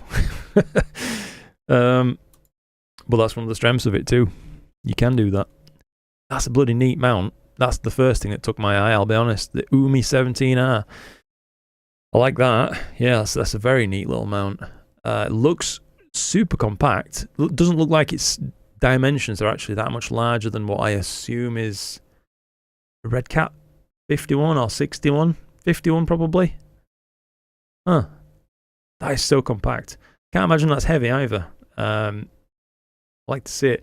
Neat little guide scope with what looks like a rack and pinion focus on it. That's a novel solution. Usually I'm used to like helicals and things like that, which work, don't get me wrong, but there's something to be said for a little rack and pinion. That's for sure. Very neat cable management. So top marks on that. I can't see any, if there's any through like mount cable management on this mount though. That would probably just top things off nicely, but I can't really make out if that's possible or not. It's a very neat setup. Yeah, TubeTech guide camera, main camera by the looks of things from that colour. And a flip flat panel. Nice. Nice, nice, nice. Yeah, I like it, mate. Good setup. Oh, another angle as well. Let's just see. Yeah. Cool stuff. So I don't think there is any through head cabling. Not that I can make out. Small thing. But yeah, very, very nice, mate. Cool stuff. This is from Phil. Yo. Love it, mate. Let's just see. Where is that? Norway, given the angle. Good point, actually, Gideon. Yeah. So it's aiming pretty high, isn't it? Must be... then again, I don't know. This could be England. It's not desperately high. It's higher than my scopes, I think. So maybe it's from further north than me, but I don't know. Well noted, though. My setup in -4, says Astro Cop. Damn, dude, everything's just covered in frost, isn't it? I think you posted the image, actually, of the intervalometer there. Absolutely frosted over. Damn. I hope you got a cool image, though. It looks like you're running quite a wide field setup there. That's going to be some fun. Yeah, 75 to 300 lens, nothing to brag about. Hey, not at all, mate. It's something like that can give you so much fun. So I'd love to see it. Who needs a cooled cam when you have it in the freezer? Yes, absolutely. Hey, Luke, do you still have your SkyMax? And did you ever need to collimate it? Asks Tony Kingston. I did, mate, yeah. So I've collimated it carefully a couple of times. I ran through once on a night of quite poor seeing. Got it as good as I possibly could on that night. And then I got it after installing like the jacket kind of thing and just fine-tuned it a little bit. And it's held ever since. So I can say that it's pretty collimation stable. Happy to report that. But yeah, I went through collimation once, mate, and it's held since then. This is a lively looking rig. What's going on here then? What on earth? That's a huge setting circle, some extrusions that look like from 3D print designs and things. So this is totally custom.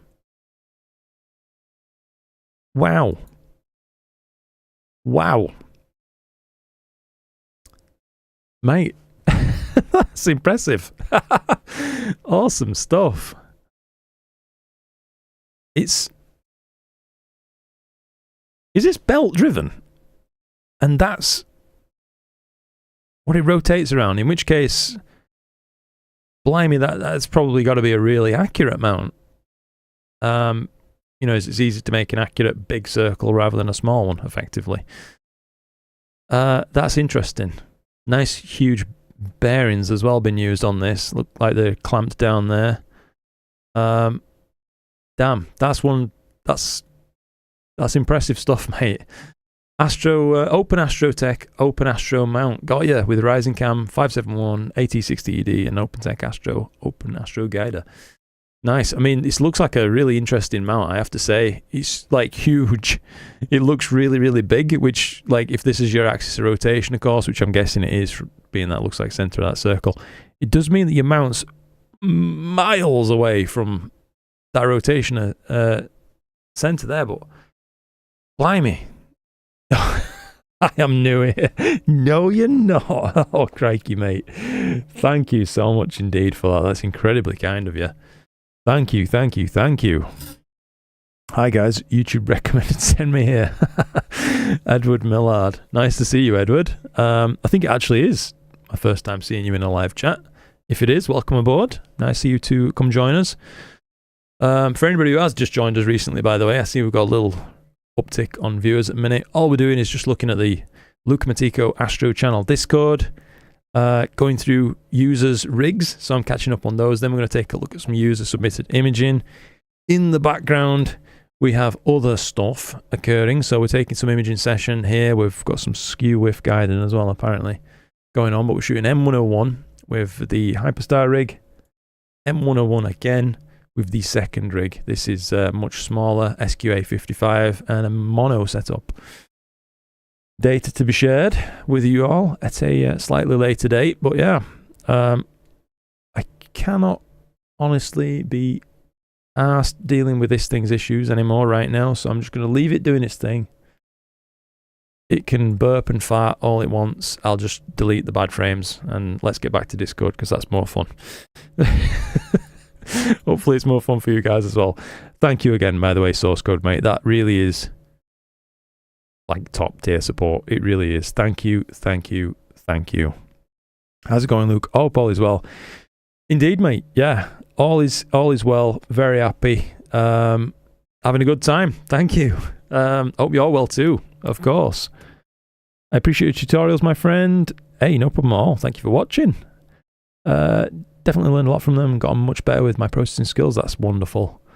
Taking a day off from imaging. Need a proper night's sleep. That's fair enough, mate. I've been imaging M101. About 510 minutes total integration time so far. Oof.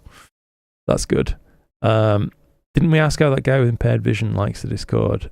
No problem at all. Awesome stuff. Yeah, thank you again, buddy. Really, really kind of you.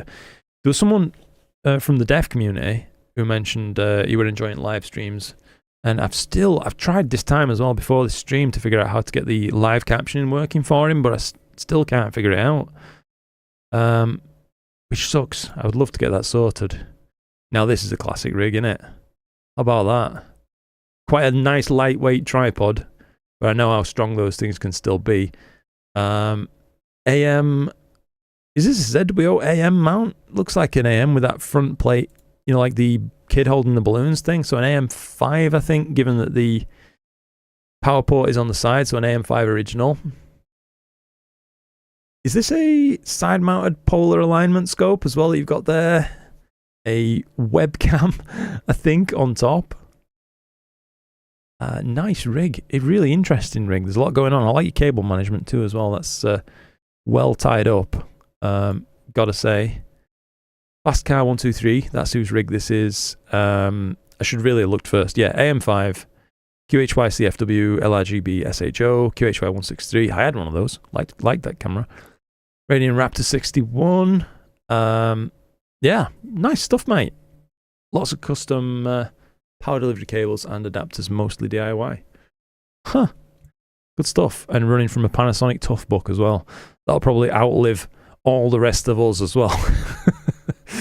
If they're anything like an IBM ThinkPad or something like that, they're pretty tough stuff, aren't they? I'll send my rig in there. Brilliant. Yeah, I'd love to see. Have you tried the ASCAR FRA 600 source code? I haven't, mate, actually. No. A friend of mine did buy one a good while back and then went down a rabbit hole of different scopes at that kind of focal length. So he tried one for a while, used it, enjoyed it. Ultimately, he ended up getting a Hyperstar for his Edge HD11 though to get a sort of similar focal length, just as fast as possible. But yeah, been in the market for a new scope, thinking about it or the SQA85. My gut tells me to go for the SQA85 between the two, as it looks like the spot diagrams are like way tighter on the SQA85 than the FRA 600, but both are good scopes. Absolutely. But if it was me and my money making that decision between those two, mate, I'd go for the SQA85, personally speaking. And there is a 106, just as Astro Republic says, which is perhaps a closer relative to the FRA 600, but it's still got those incredibly tight spots. So, you know, it's a wonderfully sharp scope. But it is, of course, quite a lot of money. So if you wanted to add that one into the mix, then that would further my decision as well. I'd go for the SQA 106. Exactly, £1,000. £1,000 more, mate. It's a chunk of change, isn't it? There's no two ways about it. Let's take a look at Gillian's rig. Okay, so which are these called now? There's a gentleman on YouTube who's got one of these. I'm trying to remember the name of this kind of dome. Neat design though, I have to say. It looks like you've mounted your gear well off center. Is that so you don't have to kind of worry about where this is pointing if you're looking up towards the zenith? I assume as that's one of the complaints with this type of observatory. If you've got a center mounted pier, you have trouble reaching zenith, of course, sometimes. But yeah, I like it. I like the rig. It looks like it looks very much over mounted. Does your scope? I will say that, as it's, you know, it's a reasonably sized scope, but The mount looks huge next to it, but it's better to have too big of a mount than too small of a mount. No two ways about it. Like it. I also like your trees in your garden, by the way. Top stuff. Let's just have a look. Heart for this, by the way, as well. Can't be forgetting. The sky pod. That's it. Yeah. How much do those types of domes go for around? Sometimes you see them used, mate. If where you're looking has got a good used market. I think I've seen them here in the UK for around about £1,500 occasionally. That sort of thing. But again, it all depends. 5k. Is that new then for one of those? Check out this for the closed captions. Says Stan. Thank you for that, Stan. Is that something safe for me to check out live on stream, or should I set that up afterwards, Stan? You just let me know and I'll go off your advice, mate. Looked on. My friend's setup is 12-inch Newt in the background, and your 925 SCT at -25. Jeepers creepers, mate. That's pretty chilly. Oh, I like this, by the way. I've done that before. A weightlifting weight plate as your counterweight. Oh man, love it. Yeah, 12-inch Newt. You've got to enjoy a 12-inch Newt. They're an absolute ass to use, generally speaking, but you get some lovely results from one. But this is a very, very nice rig that you've got right there, I have to say. Running the off-axis guider, the Celestron one, I see. Player one guide scope for that. ZWO main camera. I'm surprised your cables were happy in that temperature. I really am. Normally, like, you'd always read, like, make sure you've got silicon cables at that kind of, silicon sheathed cables, should I say, at that kind of temperature. But damn, I'm glad they did, mate. Lovely stuff. I bet you had pretty good seeing, though. Nice open area. Cool down quick. Probably not too bad local seeing effects. Just missing evening all late to the session. Setting up 2 imaging sessions, 72 ED on IC443, a C-Star S50, and M106. Nice one, Daddy. We are going to take a little look, by the way, at someone's C-Star work, along with a load of other posts from people on the Discord. Live. It's safe. It's from YouTube. Nice one. A 9-minute video on how to... Oh, okay. So I'll check that out after the fact. I'll just open it up, mate. Okay, somebody... Whoops. I'll click it on my likes list and I'll be able to find it straight after. Thank you for that, Stan. I appreciate you finding that, buddy. And I will try and set that up for the gentleman who needed it. But yeah, setup is a Skyshed pod, and yes, the scope is over-mounted. But I'm ready for something bigger as soon as the wife allows me to purchase. Yeah, that's always the thing, mate. It's better to have too big of a mount than too small. I mean, you can always work with a mount that's too big. The opposite can't be true, though. Is this a EQ3 72 ED by the looks of things? I should really check, actually, before I open things up. He hasn't done a write-up, hasn't run all this. But yeah, Locaton, I think I give you a heart on this, did I? No, I forgot it completely. Sorry about that. Lovely stuff. Love to see it. I like the novel use of bricks as well, by the way. Making sure you can maintain your polar alignment. That's good. Yeah, it looks like a 72 ED to me. I had one of those scopes, you know. I really liked it. EAF, can't say. Maybe it could be a 585 or a 1600 MC. Non-pro. Field flattener on there. Yeah. You'll be able to get a lot done with that rig, mate. Yeah, I certainly did with mine. I liked my 72 ED. Good fun telescope and pretty much unbeatable value as well. St. Leonard's Court. So you're running a little IP webcam or something by the looks to keep an eye on your rig. No counterweight. So I'm assuming a harmonic mount. Nice. Am I wrong? Not sure what bottle I'm in. With a street light next to me. Astro Pimmy. ED72 got you a Dewey 17, a TubeTech 585, TubeTech 4-wheel, Gemini Focuser, and a Player 1 Sedna guide cam. Nice. Yeah, thanks for sharing, mate. I like it. I don't know why, like my eye wasn't immediately drawn to that at first, but yeah, that's pretty rough that you got that set up there, mate. If you're currently pointing, let's just have a look.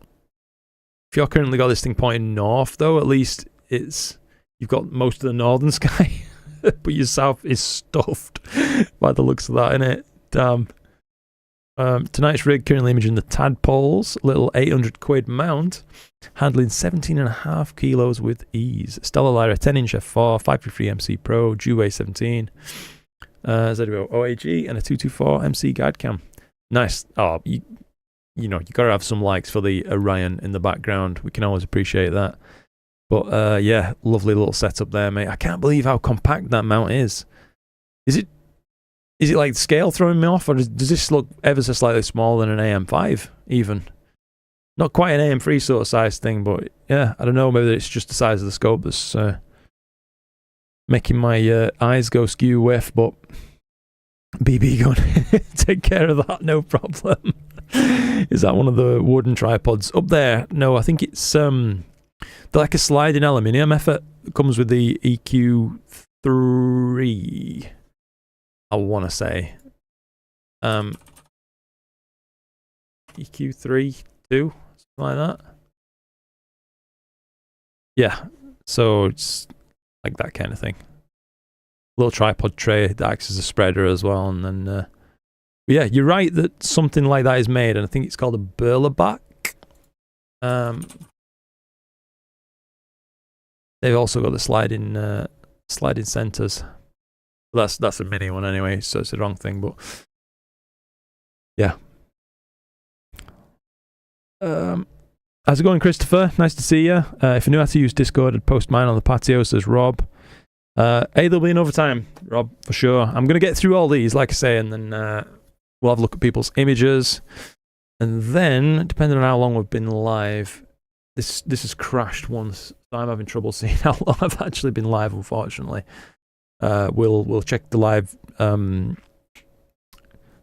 live stack. Took a while. I'm having a bit of brain lag tonight.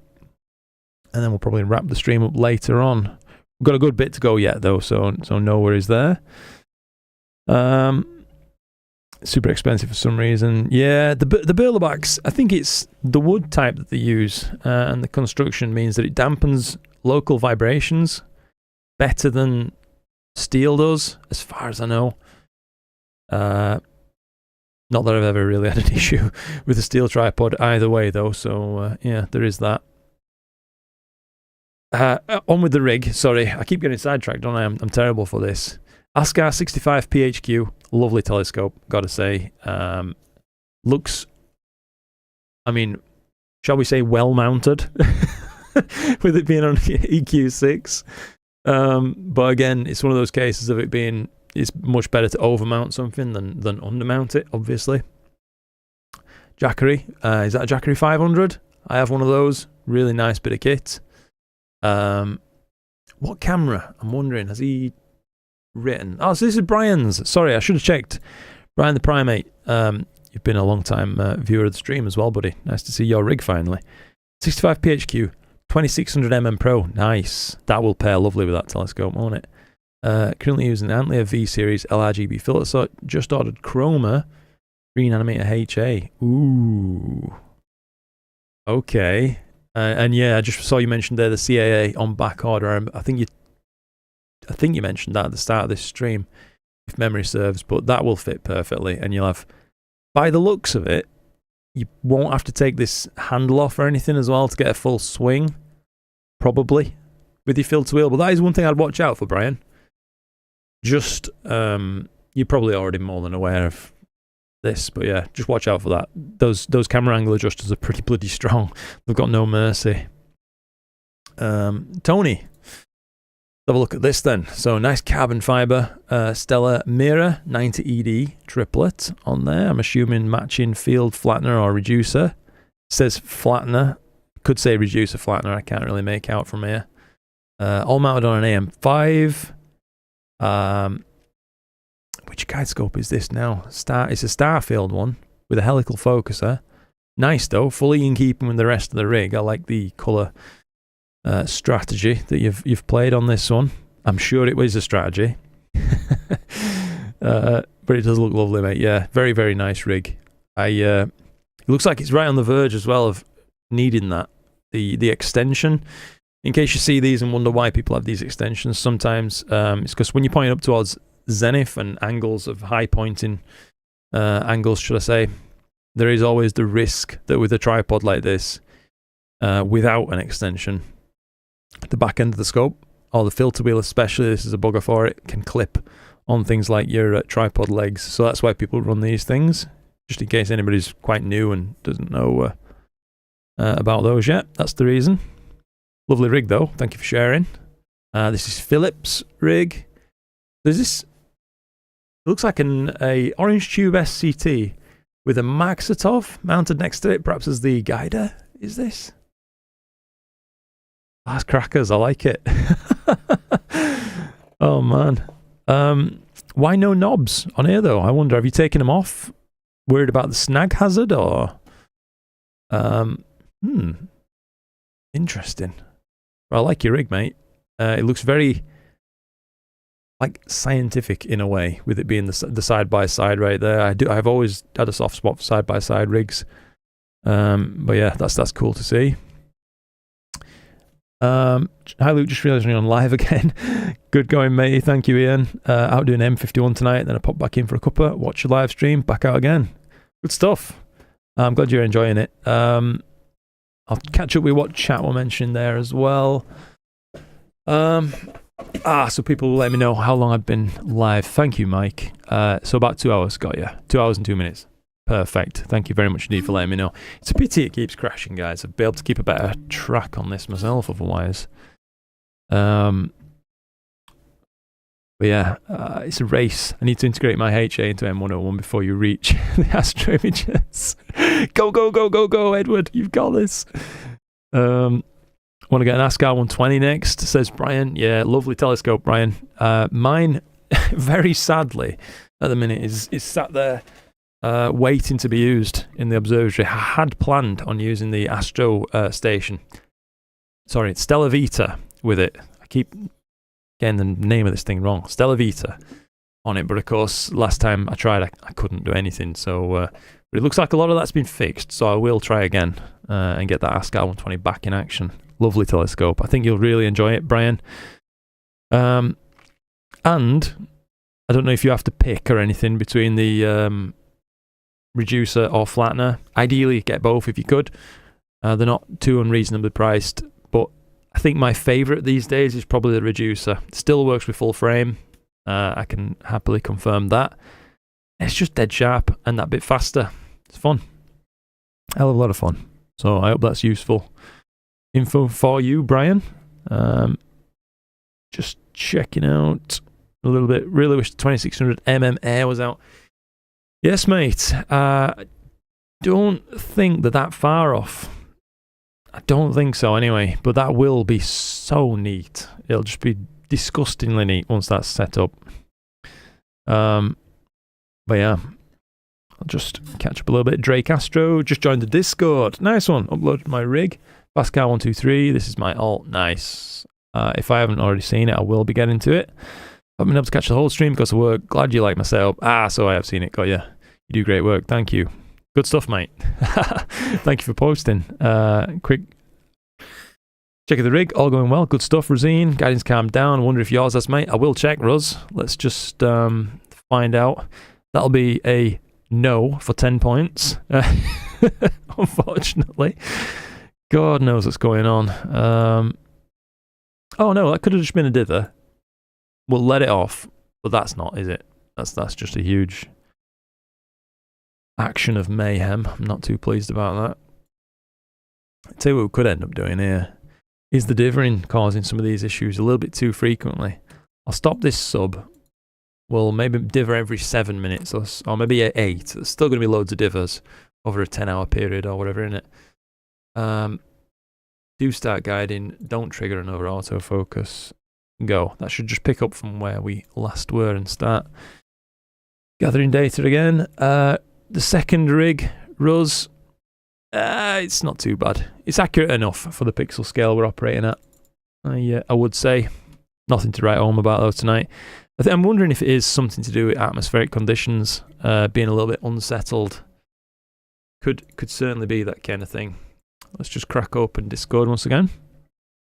Are you running both rigs on the same computer? I'm not, Steve, no. These are on their own individual computers, on separate peers, and then I'm remoting into both of them using my main rig right here, which I'm doing, the live streaming from, and things like that.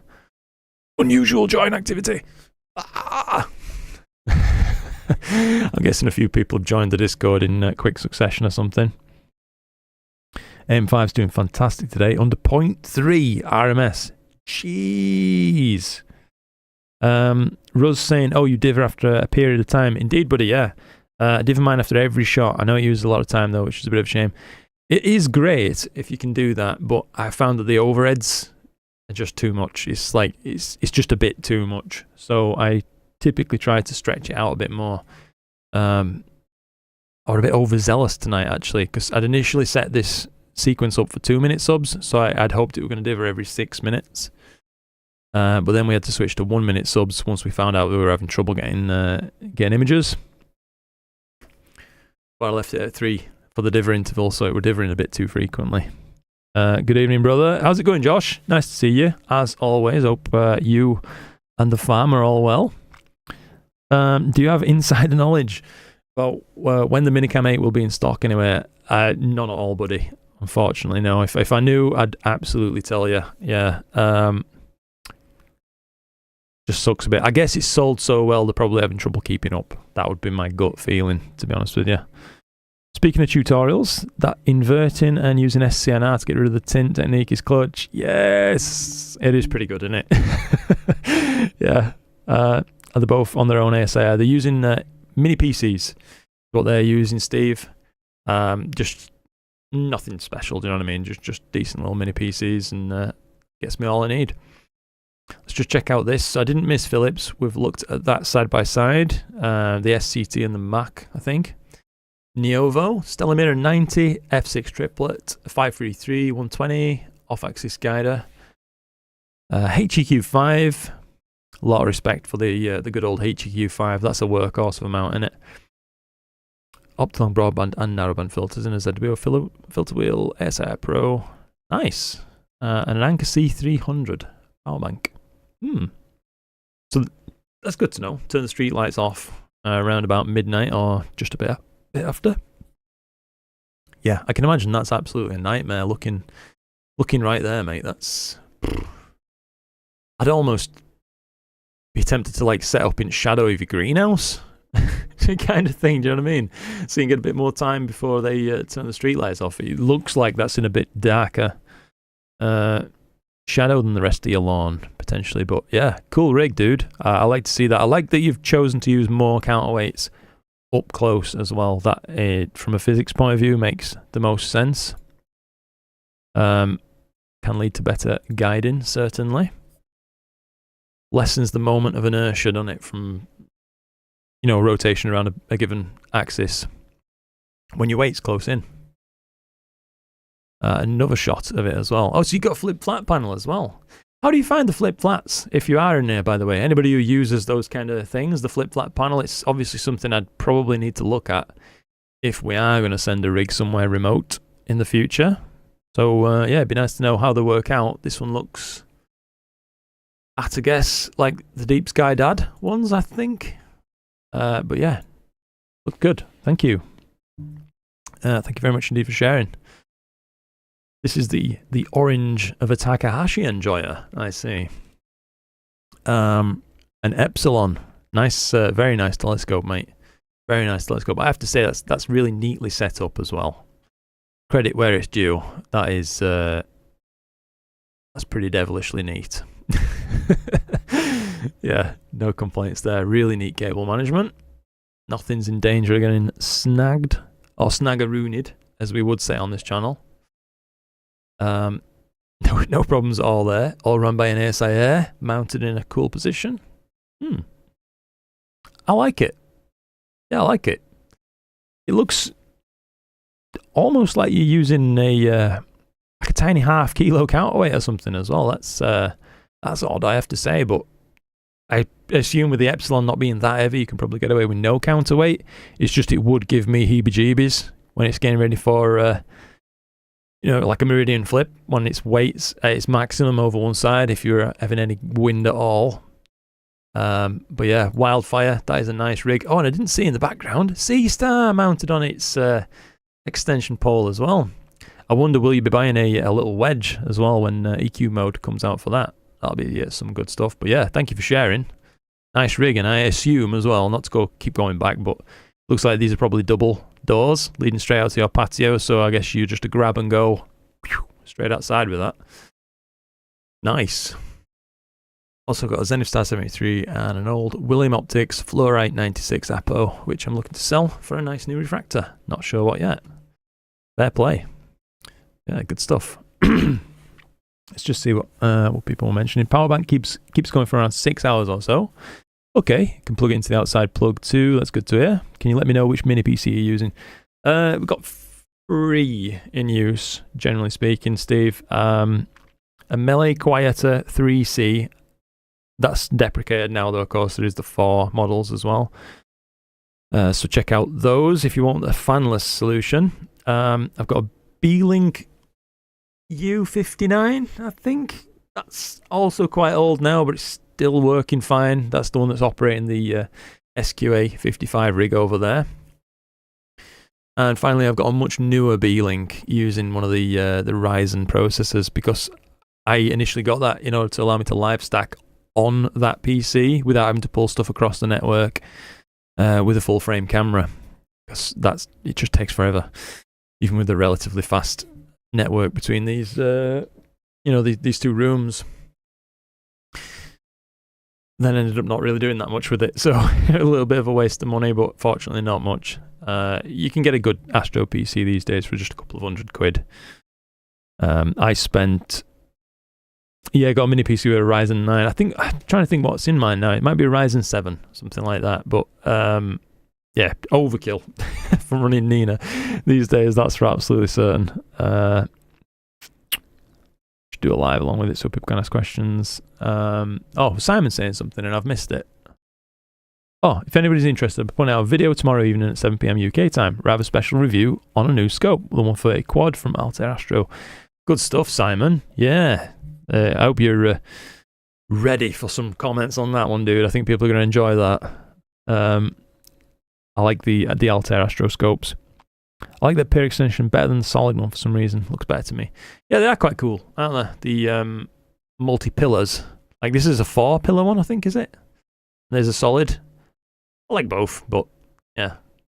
Gives you something to hold on to, I would say, without having to cup your hand around the head of the mount.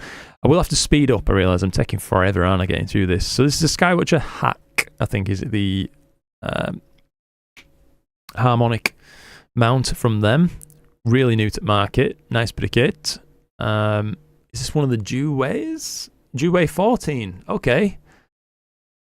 Well, that really does look small, actually. That's incredible. So compact.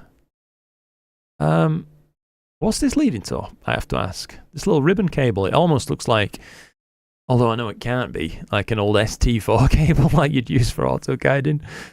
I wonder what that is leading to. Interesting bit of kit, though. I like the look of the little equatorial wedge.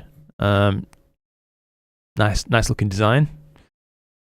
Cool. I like your garden as well. I've got to say, my favourite thing, mate, about your whole rig.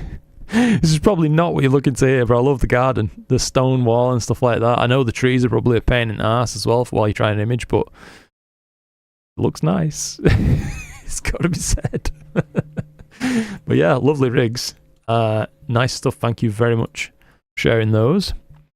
Is that ribbon cable an Ethernet cable? I don't know, mate, to be honest. I don't know. It's coming outside at mount, going down to a little red box of interest down there. But I think it looks wrong size, perhaps, for RJ45, though. I don't know. It will remain a mystery. Remote desktop built into Windows, just need to enable it. Yeah. Yeah, most of the mini PCs as well, it's worth mentioning. I think to run remote desktop, how you want to run it, you need to make sure that they come with Windows 11 Pro Edition. I don't think Home Edition supports remote desktop, or I could be talking absolute nonsense. It's just some sort of old memory fart that's just came up there. Wow, this is a bit of a blast. The Explore Scientific, that's who made these, I think. These carbon fiber triplets. Or is this one by someone else? No, an Explore Scientific 127 triplet. 17-year-old Nikon D700. Blimey. Only the scope and camera are yours. Rest borrowed from the local Clash Show Club. That's really cool, mate. They've got some gear to lend you. That's superb. Small word of caution. Probably don't need it, but try to tangle that up around this somewhere. Straps like this, it's so easy to get caught on, such as like this locking knob down here for your tripod leg. And that is bad news. If it then tries to do a meridian flip or something, it's going to try to really wrench your focuser hard. But yeah, mate, aside from that, cool. I like it. Good old classic scope there. Many a pretty image has been taken with those. And I bet many a nice burger has been fried on that barbecue as well. Good stuff. Thank you for sharing. Hang on, is this thread getting longer, or am I imagining things? Oh, look at the date. Yeah, 9:51. People have been posting this live while I've been reacting. Fair enough. Yeah, love me some barbecue. Yes, absolutely love the barbecue in that shot. Remote. Yeah, Google Remote's easy. Which is the other option as well. AnyDesk, I think, is another option that people can use. I'm running one of my rigs on Chrome Remote Desktop. That's the Beeling U59 that's running on that one. And that's because I simply don't know if you can or even how to have two instances of Windows Remote Desktop open. So I've got like my main rig running through Windows Remote Desktop as well. It is getting longer, yeah. Hey, we don't mind that. It's fun to look at people's rigs. To be honest, I have a load of fun doing this. I hope it's enjoyable for you guys too. What is this thing? Mate, hang on. The scope can wait. What is this? What are these called now? Is it like a geodesic dome? All I think of is the Crystal Maze, if anybody remembers that TV program. Looks like you've got a sea star over there, perhaps running. Is this... What is this? Is this a massive telescope or something? On top of like a scope truck? Or am I just losing my marbles? That's just too... That's too intriguing to leave out of the shot. That's not fair. I want to know what that is now. But yeah, mate, overall, all jokes aside, not that I'm really joking, the rest of it's really interesting. This is a nice rig, gotta say. I really do like compact little rigs like this. It's got to be said. The only thing I'd change about this, not if you're not looking for advice, just skip what I'm saying, but if you could get these cables up just a touch, as it's possible to get them caught on your azimuth adjustment bolts, things like that, with an unfavourable swing. But other than that, mate, enjoy. Looks like you've got a really cool place to image from as well. And what's this as well? Another little rig down there. The DSLR attached. All the action going off in this one. Award for most interesting shot goes to.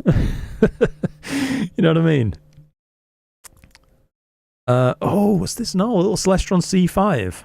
I think they're Maxitovs still by that size, aren't they? Before moving on to Schmidt Cassegrain at like a C6 and above. Cool rig though. I imagine you're going to get some nice planetary shots with that. All running from an ASI Air Mini. Nice. Thank you for sharing that, mate. Oh, it's a C6. Got you. Sorry. So that one will be a Schmidt Cassegrain. Just looked like a 5. Cable management could use some work. That's fair enough, buddy. Oops. Dome is thing in the background. We call them an ERT. An ERT. Huh. I want one. It looks really cool. I'll just be back in 2 minutes, guys. Do we have any other, by the way? Croc enjoyers in the chat. There's nothing quite like an Astro session with your Crocs on. gotta say. So I'm looking for some thumbs up for Crocs. I'll be back in just a couple of minutes. Yeah, two seconds, guys.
Oh, we're back.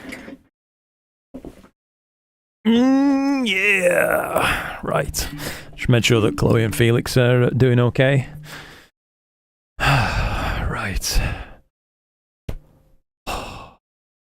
Let's get going. So, type VNC, another shout there for, I guess, a virtual desktop kind of thing. That is true, Gideon. I do also need to catch up on the Chatteroony. Run 2 remote desktops all the time. You should have to save the profiles. Okay. Can you have them running in parallel though, Mike? Like, what I mean is I can absolutely save the profiles. I've done that already, but have both windows open at once. Because as far as I've been able to do so far, I can just have one of the profiles that I have saved open at a time. But yeah, used to use TeamViewer until I went Sketch-A-Rooney. It's like a dome for radio stuff. Could be. Looks like it's probably somewhere there's like couches and stuff inside, actually. Looking at that, that looks like the back of a chair or something to me. Maybe I'm wrong. I don't know. Probably am. Really interesting picture, though. Beautiful garden. Wow. Gotta say, I like that. I like that a lot. The observatory fits in beautifully as well with the rest of what you've got going on. So, top marks for integrating that so neatly. Yeah, I like that, mate. I like that a lot. This is Simon's. Bloody heckers, Simon. I don't think I've seen outside of your observatory like this. That's cracking. Yeah. Beautiful stuff. You can see the inside of Simon's observatory as well on some of his videos. But yeah, cracking stuff. I work from home, so Crocs all day and night. Yes. Brilliant. And that's why I said I want to learn, which is, I mean, the steps to use remote. Got ya, yeah. Used to use TeamViewer, a bit heavy compared to remote desktop, and Chrome still works well though. Oh, okay. Matthew was saying remote desktop, just create a shortcut and edit the properties. Copy that. Oh, yeah. So that's, just to be clear then, that's the profiles thing. Because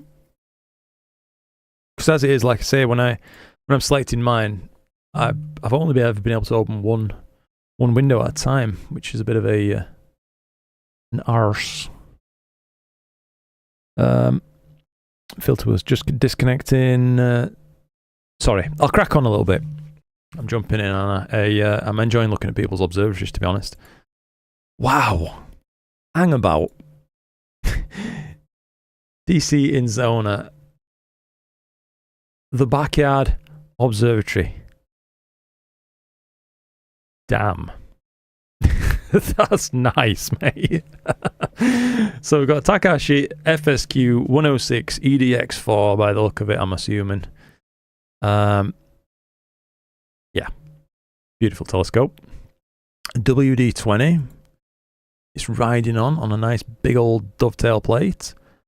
I can only assume, looking at the value of the rest of the rig, this has to be a 6200.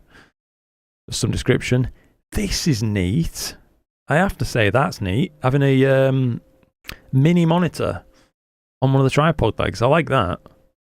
That's a good solution. I've considered putting one of those on the wall in my observatory. Do you know what I mean? Just for fault finding out there, or perhaps doing collimation jobs. It would be really handy to have that. But yeah, Prima Luce Sesto Senso focuser. And what's this? A Prima Luce Lab. Is it one of the Eagle things? The Eagle computers? Absolutely stunning. It looks like you live in an absolutely beautiful place as well, mate. Damn. Yeah, very, very nice. Very nice indeed. Backyard observatory. Backyard otherwise would be a field in the UK. Absolutely, mate, yeah. Monitor strapped to tripods. Like, yeah, that's one of the nicest little ideas I've seen on there so far. That's really cool. Gotta say, I do like that. Inside the Obsi. So this is update from Simon's Obsi right there, the outside, which I really liked. Here's the inside with the beautiful Spree 120. I have to say, hell of a scope, them things. They really are. They deserve all the positive rep that they get. I certainly liked mine. Nice EQ6. It's riding on triple counterweight solution. Love to see it. Pretty heavy scope out of them, Simon. Heavier than the look. Yeah, power box, I'm assuming, is that. And I don't know, that's the weather station dongle, I think, for the power box that you've got also there as well. I am running that on one of my rigs, and I do find it to actually be a decent bit of kit. So yeah, I can attest to that one. Are you running a 2600 Simon these days? I think. Yeah, nice rig. I have to say, 2600 on an EQ6R Pro. Got you.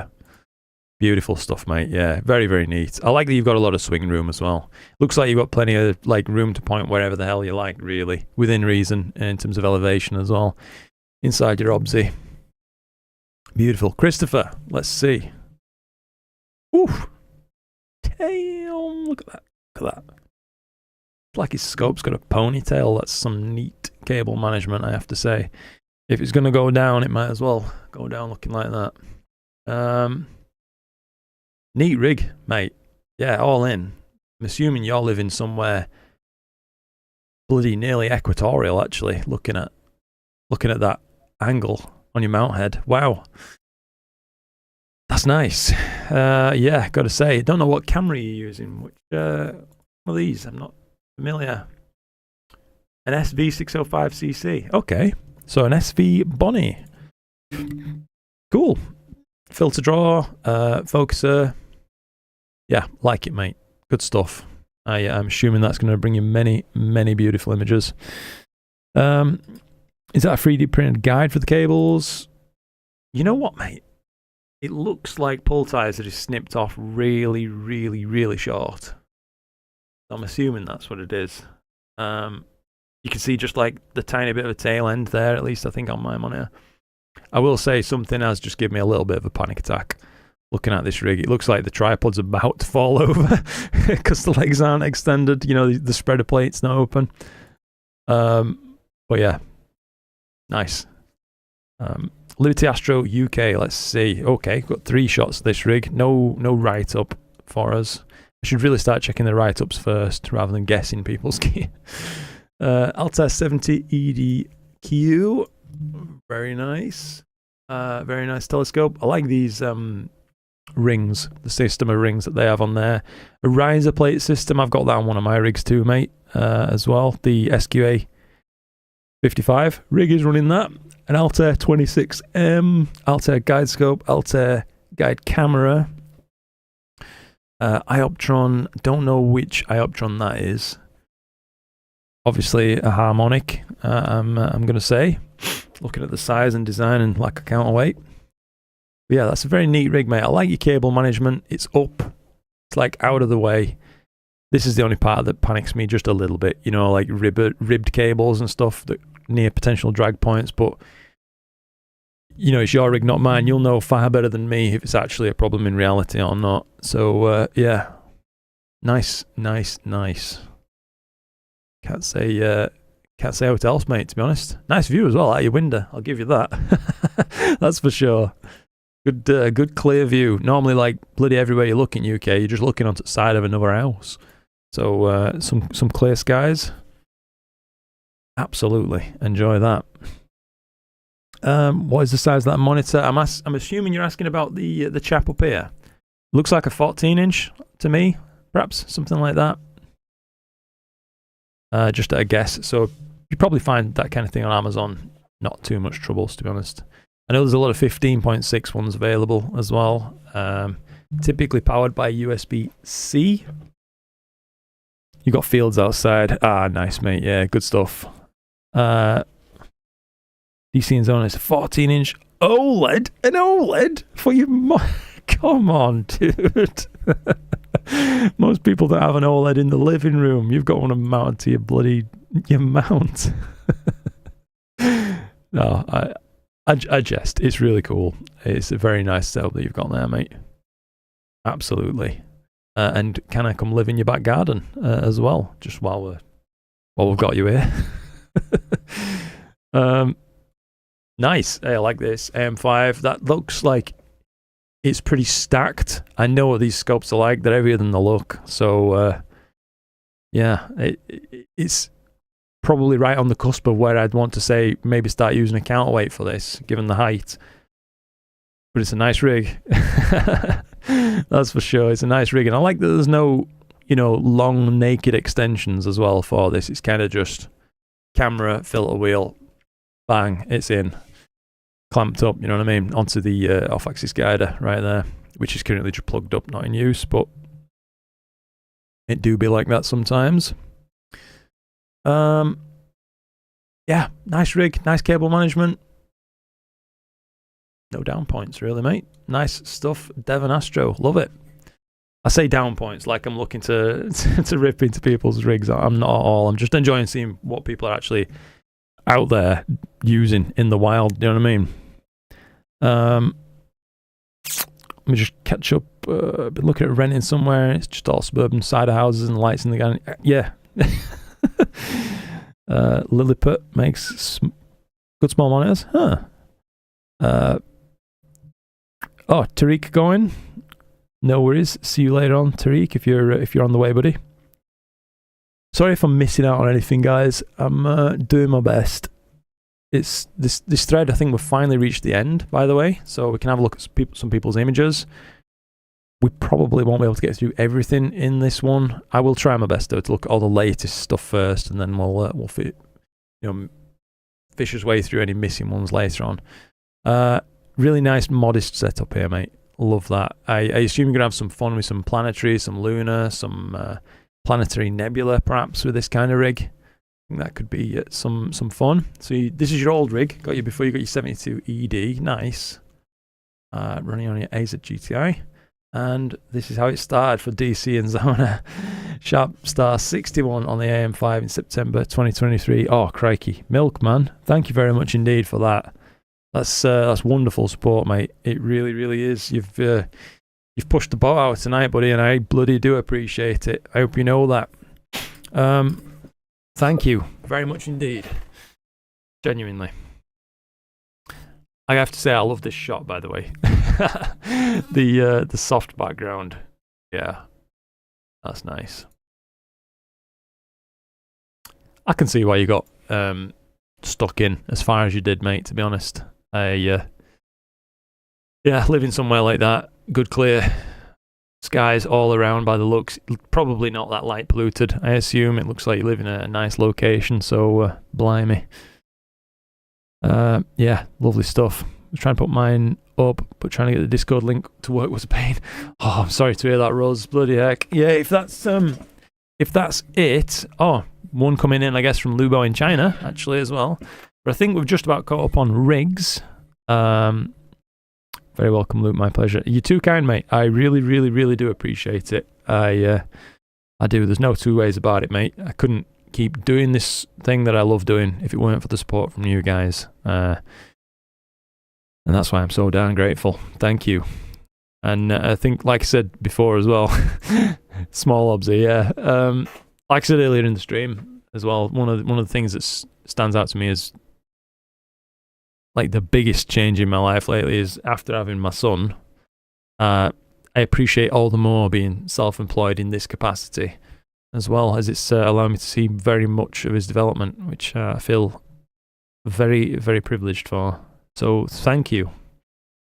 C-star images, yes, let's have a little look, Cosmic Ray, because I have been talking about those. There's one chap in particular posting some absolutely nutty C-star images, and I don't know if he's been posting them just in smart telescopes or not, but there's definitely a bunch inside here, astro images. So, oh, look at this, right, I see. You guys have posted a load, haven't you? Oh, crikey. Imaging with Luke, what's this? That's brilliant. Crikey. I'll tell you what, we are going to have to try and plough through some of these, aren't we? These are some beautiful shots. Let's start down here. I think I left off the last stream. Were we somewhere here? This needs celebrating either way. Radu Marinescu, his first image of the day. Look at that thing. That is astonishingly beautiful. Really just tremendous work, mate. Yeah, no two ways about it. Absolutely phenomenal. Hopefully we're not going to have trouble with this trying to reload each time. I think that's about where we were last time. A lovely solar image here from Pete with a quark. Look at the amount of texture on that thing. Blimey. Yeah, solar's a tough one for me. I feel like I could get into it, but equally I just don't know. I'll have to try it one day. Where were we? If anybody's got any last minute images, by the way, that they want to post in, have at it. I did make this stuff available, by the way. This was just like a STF stretch, pretty much. So no real processing applied. This was just like, oh, okay, the data looks good. Posted there just to let people know that it's up. So some people have worked on this now and they've seen what's capable from the data. So that's wonderful to see. That if you are interested in downloading the data and having a go yourself, by the way, it is in share data right there. Sorry. Apparently I've got like selective blindness. It's in bottle 6. Oh, okay, so you've got actually like not amazing skies, but also it could be a lot worse. That's fair to say. DC, one of my favorite streamers. Thank you. That's really, really kind of you to say. All images from OPA are from C-Star. Yes, indeed. We're going to absolutely get to them.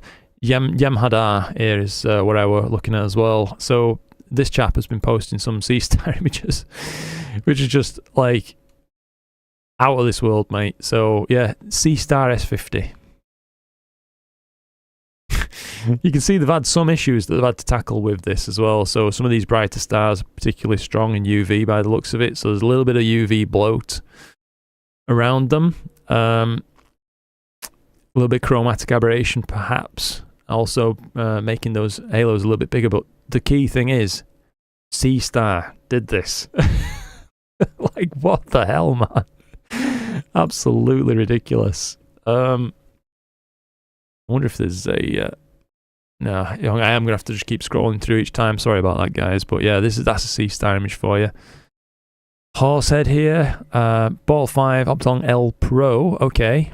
ASCAR 103 Apo. There's a reason a lot of people like those scopes. A 294 MC Pro. Beautiful, mate. I like the colour. I like the soft pink on this as well. Yeah, very pretty image. All said and done. Try to figure out where I am. Damn it, Luke. There has to be an easier way to do this. I've clearly missed some people's images, but I'm going to do my best now. Let's start going. Is there any advice I'm missing? I'm wondering if any of the moderators are in chat here on how to do this a little bit smoother for chat. Oh, and Ruz has just posted his, by the way, so we will take a look at that. I can't be missing everybody's. Oh, Stephen, thank you so much for that, mate. Got my ASCII SQA 106 at the weekend. Tiny stars, near zero chromatic aberration. Great scope. Stephen Helixer, my guy. That is absolutely wonderful to hear. I'm so glad you're happy with that scope. I've only had good things to say so far about the one that I've tried, and it looks like the rest of the models are just disgustingly good. So, yeah, it's nice to see. Your Astrogale. Let's just check out Ruz's kit, by the way, because he did just post it for us. Oh, Lubo's gear as well. We nearly missed out on that too. Impossible to get a hard dew shield in China, so you've had to like make a solution. Can respect that, mate. And it looks like you've got it running in a nice big remote observatory in the mountains, no less. Blimey. So is this like northern China, I'm assuming? Would I be right in thinking like bordering towards, what would it be, like Mongolia, Kazakhstan way on? Or am I totally wrong with my geography? But yeah, beautiful either way, mate. Lovely rig. Nice to see it's all neatly cable managed. Nothing really could get snagged so easy. And Rosine, thank you again, by the way, Stephen, for that. I really do appreciate it. I just want to make that completely clear. I spent a bit more time celebrating your scope rather than saying thank you. But yeah, thank you, everybody, for all your support. This is Rosine's rig. Let's just whoosh, give these some hearts. Current plaything. Stellar Mirror 86 quad, ASI 585MC, EQ6R Pro, and a Cytron dual band filter. Very nice. Oh, I didn't realise you had the uncooled model as well, Ruz. Okay. Let's, I mean, I certainly had no problems with my uncooled 585 as well. They're a hell of a bit of kit, to be honest. Really low noise cameras. So yeah, great choice, mate. Love it. Good stuff. Let's crack on with some of these images that we were working through. I guess I can start going from top if that's any easier. And maybe we can just scroll through this way. That's probably altogether simpler.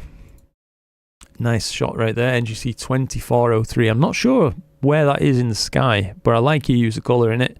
Makes it look completely otherworldly, as even more of a worldly than a galaxy of white usually would. Certainly no harm in that. C-Star S50 solar shot. Nice, mate. Good group of sunspots there, isn't there? Crikey, I had no idea there was such a large group of them active right now. I realised I didn't open this up either, did I, properly? Nice. Well-controlled noise. Good, knots of nebulosity coming up visible in that. Looks to be a galaxy with a core very, very rich in HA, does that? 9 hours and change. 72ED, AZ GTI 585 MC non-pro. Nice. On my monitor, I will say, mate, it looks a bit purpley blue in the background. No doubt you edit it for your monitor, but for me, that's like the negative point on this one. But I can see you've got loads of detail, well-controlled stars. You've controlled the noise very nicely as well in the image. So yeah, mate, if I had some feedback for you, that would be it. Just the background calibration for my monitor is off. Yeah, nice one. Cheers. Did I like that as well? This is the better way to work through it, isn't it? I guess. Excellent stream, Luke. Really good to see everyone's geared. Amazing images. Heading off now. Catch you later, mate. Thank you, Simon. Thank you. Open an image. Middle panel is scrollable without... Yes. If only I'd have read your message sooner, mate. I'm so sorry I've been wasting your time. We're having to scroll around, guys. M101 with no HA yet. Okay, so this is HA RGB. Very nice. And the stacks is made available as well for people to download. I'll be adding more data over time. From around bottle 4 to 5 skies. Loads of HA coming through in that thing. Like, tons. That's good to see. I do wonder, when you've added the HA to this image, did you extract the stars from the HA image first? Because there appears to be a few like redder blebs around some of the stars. It's a beautiful image, and I want to point out that this is a really small nitpick, but I'm just asking out of curiosity if when adding the HA, did you remove the stars from the HA first and try to just add the web of nebulosity or not? Just like I said, just curious. Beautiful image though, mate. It really, really is. And your second image is better for me as well. The black point's a bit more accurately set, I would say. Astromess QC, Rosette taken a while back, re-edited while waiting for clear skies. For anybody watching, by the way, who's interested in having your image critiqued in the upcoming Horsehead Challenge, I will be doing that very soon. So that's probably one of the next videos to come out. So if you did want to make a last minute submission for that video, probably best get on that fairly quickly. Thanks for the feedback. Yeah, I wanted to tone that purple. I think I oversaturated. Got you, mate. Yeah, if you have masking available in your processing software, mate, you could probably mask out the brighter parts, invert that mask, and then perhaps desaturate or even peel back on the blue slider a bit or curve and drop that level back a little bit. The core of the galaxy is not bad. The outer edge, as you can see, it's starting to permeate a little bit, that purpley blue. But yeah, you can see there's a lot of potential left in the data, I would say, on that one. So this is Astromess QC, sorry. Did a mask by extract CIEL component. Thanks for the feedback. Got your Edward. Didn't extract stars, that's a good idea. The new to Pixie Insight was following a tutorial on Galactic Hunter regarding adding HA to galaxies. Got you. Yeah, that's fair enough then, mate. Yeah, like I say, I was just curious.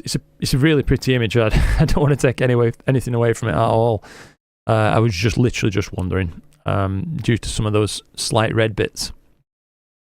So this is NGC 2244, the Rosette, taken with an Apertura 72 FPL 53 double Apo, 533 main cam. So that's why they've got this square format. Lovely shot, mate. I would say there appears to be a small amount of guiding error that's crept into your stack somewhere, so it might be worth, if you're up for this kind of extra work, looking through your stack at all the images, as it appears that a few of them have been affected by either guiding errors or wind knock, as it's like in one direction it's just up down, which makes me think it might actually just be wind potentially. But if you filter those out, delete those, restack the data, you'll probably get a even better end result, I should say. I absolutely wish to be encouraging to you though on this. The only other thing I'd look to change at this point is your black point's a bit bright on my monitor, so don't know how well it comes across for you on the stream, but like this would be pretty much pure black where my mouse pointer is spinning around just over here. This you can see clearly is quite grey, a bit bright. So yeah, if you alter your black point on that, the rest of the stuff is going to stand out all the more as you're altering the contrast through which the rest of the image is going to be viewed. Hopefully that's useful feedback for you. NGC 2905 from AstroShed. 3 hours of UVIR data with the Celestron C8 0.63 reducer 533 MC Pro camera. Lovely. Yeah, very nice shot, mate. A little bit of guiding error going on that I can see that's crept into the stack. There is some eccentricity to the stars going left-right on this one. But we can clearly see there's tons of potential in the data overall. So if it were me, the data's so nice, I absolutely would go through sub by sub, find whatever's, like the bad ones and cull them, mate, to be honest. The only other thing I think I can see, it's hard to make out whether I'm viewing Discord compression or not at this point. It looks like perhaps the top of the image is a little bit noisier than the rest, so perhaps it needs a bit more of a crop. But as I say, I am just trying to offer useful feedback. Your black point looks set like just about perfect. Yeah, really, really like it otherwise, mate. So cracking stuff. Great feedback. Definitely have time to re-edit. Lovely stuff, mate. Yeah, like I say, it's always worth it, I think, if you can just have someone else's eyes look at it. This just, like a fresh set of eyes, first time seeing the image. If you've been editing for a while, you can get a bit lost in the sauce, you know what I mean? It's it's easy to miss stuff. But yeah, those little kinks there, I'm sure they're workable with. OPA. So this is the Crescent Nebula taken with an S50. Okay. There's a lot to see in there. You've got some of the background kind of blanket of HA as well. Some of the shell of oxygen is coming through, which is really nice to see, especially if you're using the C-Stars inbuilt filter as well, which is good, but not great. It's pretty good that you've managed to pick up some of that. Certainly seems like you're not having issues really with any of the stacking being squiffy. Stars look good. Yeah, overall nice shot, mate. Nice shot, well done.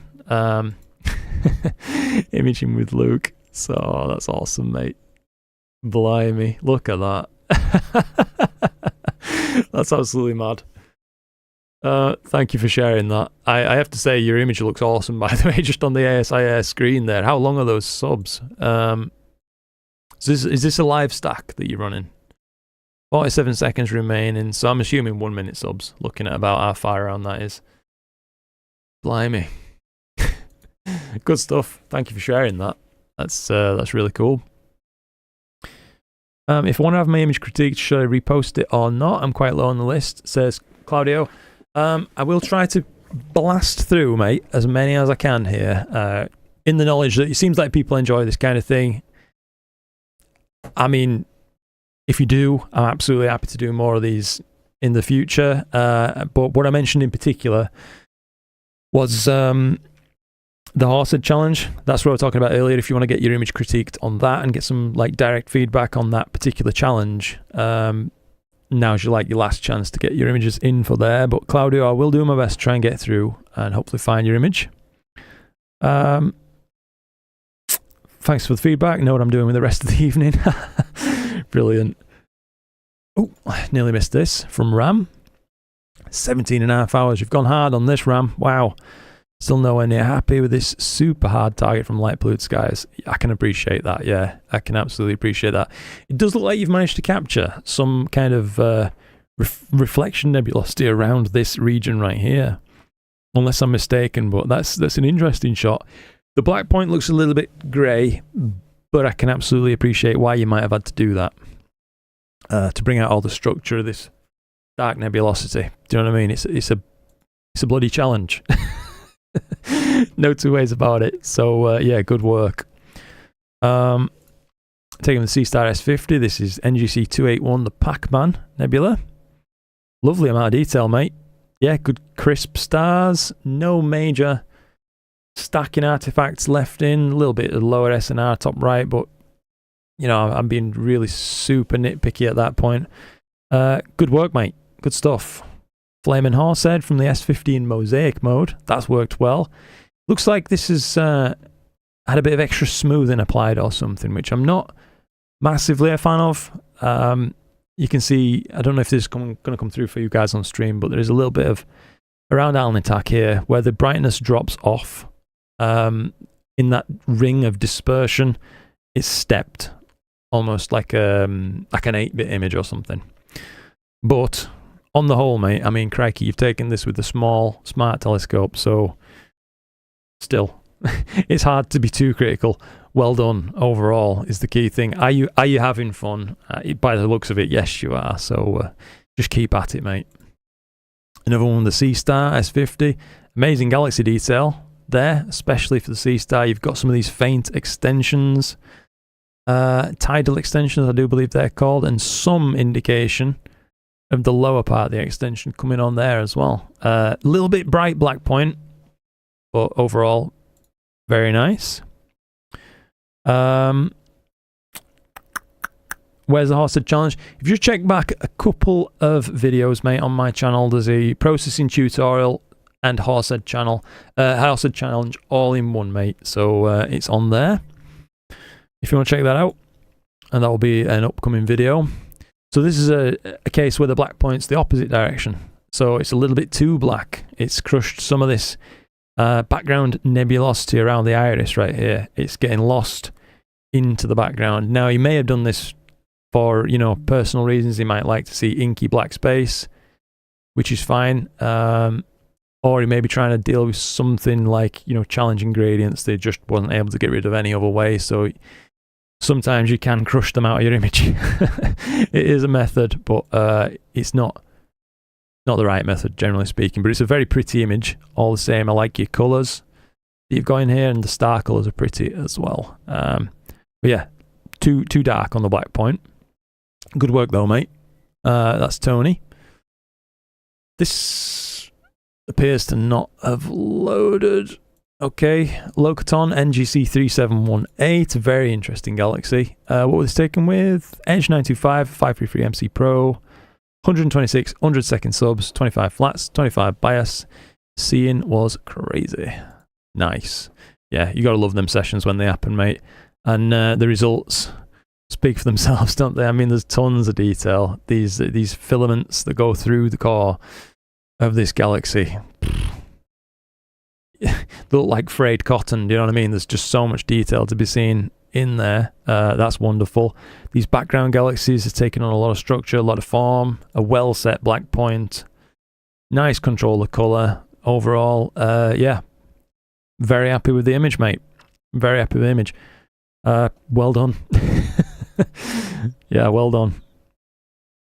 Tarun Pulicanti. Hopefully I got your name correct there, sir. I don't want to get people's names wrong. M81, M82, 45-minute lights. Okay. Redcat 51, this has been taken with a 533 MC Pro. Rose is off to bed. What an early night tonight. Hope you'll have a good night. Hey, no problem at all, mate. I've definitely overstayed a little bit, but I'm just going to power on just a touch until we're through this. When did you become a critical art critic? I know, mate. I'm sorry. Hardest point is processing the images. It is indeed. Hope you have a cracking evening, Ruz. By the way, thank you for jumping in and spending some time, buddy. Always a pleasure. Always a pleasure. So this has been taken with an Optilong L quad as well, by the way. Nice little write-up underneath.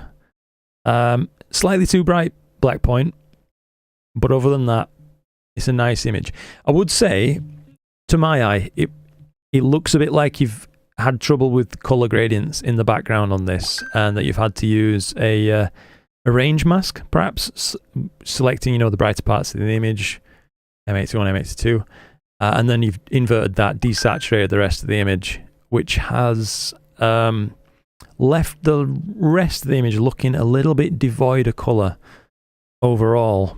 Now, I'm just assuming, like I said, that kind of looks like what's happened to me, a feathered range mask, but if I was going to change something on it myself, it would be to try and leave a little bit more of that colour in, even if it looks even slightly shonky. It's better than kind of black and white mixed in there, for me. But this is small feedback. It's a pretty image, and you have done a good job. So, yeah, well done. James Webb Space Telescope. Someone's been posting images of this guy here, Racer. Cracking stuff, mate. Being able to pick up the path of that thing. That's wonderful. That really is interesting work. Shot just under 1 hour with an 8-inch Schmidt Cassegrain that's on loan. Incredible. Well, you're really putting the long focal length for that SCT to work, mate. Whoops. I'll have to just jump back in where I was. So it was here. Rockaruda, M81, M82. Let's see. Player Poseidon C Pro, 0 gain. So you're running at, yeah, full well, if you like, mode. 65-minute subs with the Player 1 anti-halo UV IR cut and a 102 EDL doublet refractor, I think I just read as well. Nice shot, mate. I like the amount of detail you've managed to capture in the galaxies. The core of the cigar is maybe just on the cusp of being just a touch too bright, but it's close. Background overall just a tiny bit too bright if I wanted to give you some critical feedback. But I like the framing. It's interesting. Do you know what I mean? It just feels like it's flowing in space rather than just focused on those two. So that's a cool thing. And some of the IFN is popping out as well for you too. It's really challenging to capture that though. I totally appreciate. So yeah, nice stuff, mate. I think if I were going to change something, like I said, it'd be perhaps remove the stars, range mask most everything. And try to push back the background a little bit rather than bring forth the foreground, and then set your black point, and that might bring out a touch more of that IFN for you. But nice image. Whoops, nearly unliked it then. So this is one of the C-Star craziness, inspired by the great M81 M82 from Luca Matico himself. I had to share my own C-Star version. A 27-hour stack ready for this. This one is 15 hours though. Mosaic stacked in PixInsight, a mix of 10 and 20-second subs, all captured with just the IR cut filter. But look at that, man. C-Star S50. Incredible stuff, I have to say. Don't know how you're doing it, mate. Yeah. Absolutely wonderful work.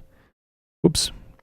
I've clearly liked some of these already. So this is Pete's Astrophotography, version of M51 with data provided by Chuck. Fantastic.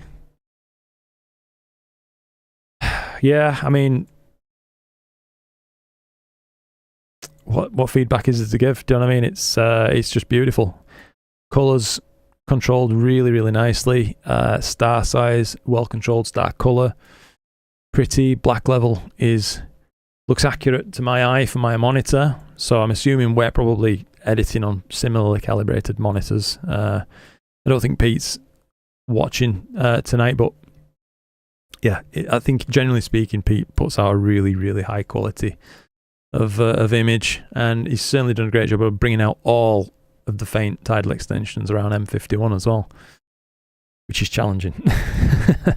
Really great stuff. I should probably calibrate my monitor. Yeah, best you can, mate, if possible. There are some calibration slides you can use online, which will help you set your contrasts and etc. It can be a bit of an arse, and some panels can never be fully calibrated properly, but yeah. It's an Asus 4K 240Hz OLED, so it's pretty, but I don't know if it's accurate. Got ya. Yeah, I mean, aside from getting like a calibration dongle that you can put on your screen and do like a photo calibration, I'm trying to remember now. There is a website, and the name is eluding me unfortunately, but it's pretty good. It's got lots of test cards for setting up your screen. This was what I showed earlier on in the stream. So this was M81, M82 taken from my backyard. Loads of interstellar flux nebula. Yeah. I don't want to focus on my own images too much, as that's, I don't know, feels in bad taste. But it's a pretty image. I think it's a pretty good image. Take a look at this and all. Another gem hadar right there. M51 starless from a C-Star. Crikey. Beautiful stuff. Chuck's Astrophotography posted this one. Rasa 8 533 MC Pro. Beautiful. I love the amount of drama is pulled into this image. Do you know what I mean? It looks textured, like, in a way. So there's a lot to see. There's a lot going on. Yeah. Very, very pretty. It's not the norm, is what I think I'm getting at with this. It's clearly, you know, there's like extra effort being gone into to bringing out the granularity of the background. Yeah. It won't be to everybody's tastes. I could say that. But I think it is to mine. I do like it a lot, especially as it makes it stand out. Yeah, it does look. It looks really, really sharp. Yeah. OTS Cymax right there. M51. Lovely. Yeah, I think you're cracking on in the right direction there, mate. The fundamentals of your image. I don't know what rig you've used, Cymax, but yeah, the fundamentals of your images in place. Your black points set well. The amount of stretch you've applied, I think, is perfectly in keeping with the amount of data that you're working with. You know, it's pointless stretching the absolute tits off it if it's just going to fall apart. So I think you've done the right thing, not taking it too far, but still bringing it out enough to bring out some of these extensions. Yeah, good work, mate. Someone here, Merrick, had to go with that Rosette and Cone nebula data that I shared the other day. So this is a dramatic rendition. Very interesting. I like it. I think there's parts of it that's a bit too black, bit too bright overall, but I think we can absolutely forgive it in the context of the larger image. He's clearly gone for drama on this, and drama is what he's achieved. It's pretty. Yeah, well done overall, mate. Yeah, well done. That data is available if you want to play with it. Antennae Galaxies from Pete. Again, smashing processing. Really, really is. Looks like Chuck's having some small, like, striae artifacts around his stars to some degree, but between them, they are managing to deal with it very well. I know the rasters can be a very challenging set of scopes to use, so yeah, it's good stuff. How's it going, Jim? Nice to see you. Thank you, by the way, Derry. That's really kind. For anybody who did miss it, just earlier in the earlier in the stream, I showed you my recent M51 that I'd captured with the Hyperstar. So this is, there she is, M51 captured from my Bottle 7 backyard. This was a quick process. I'm going to have another run at it.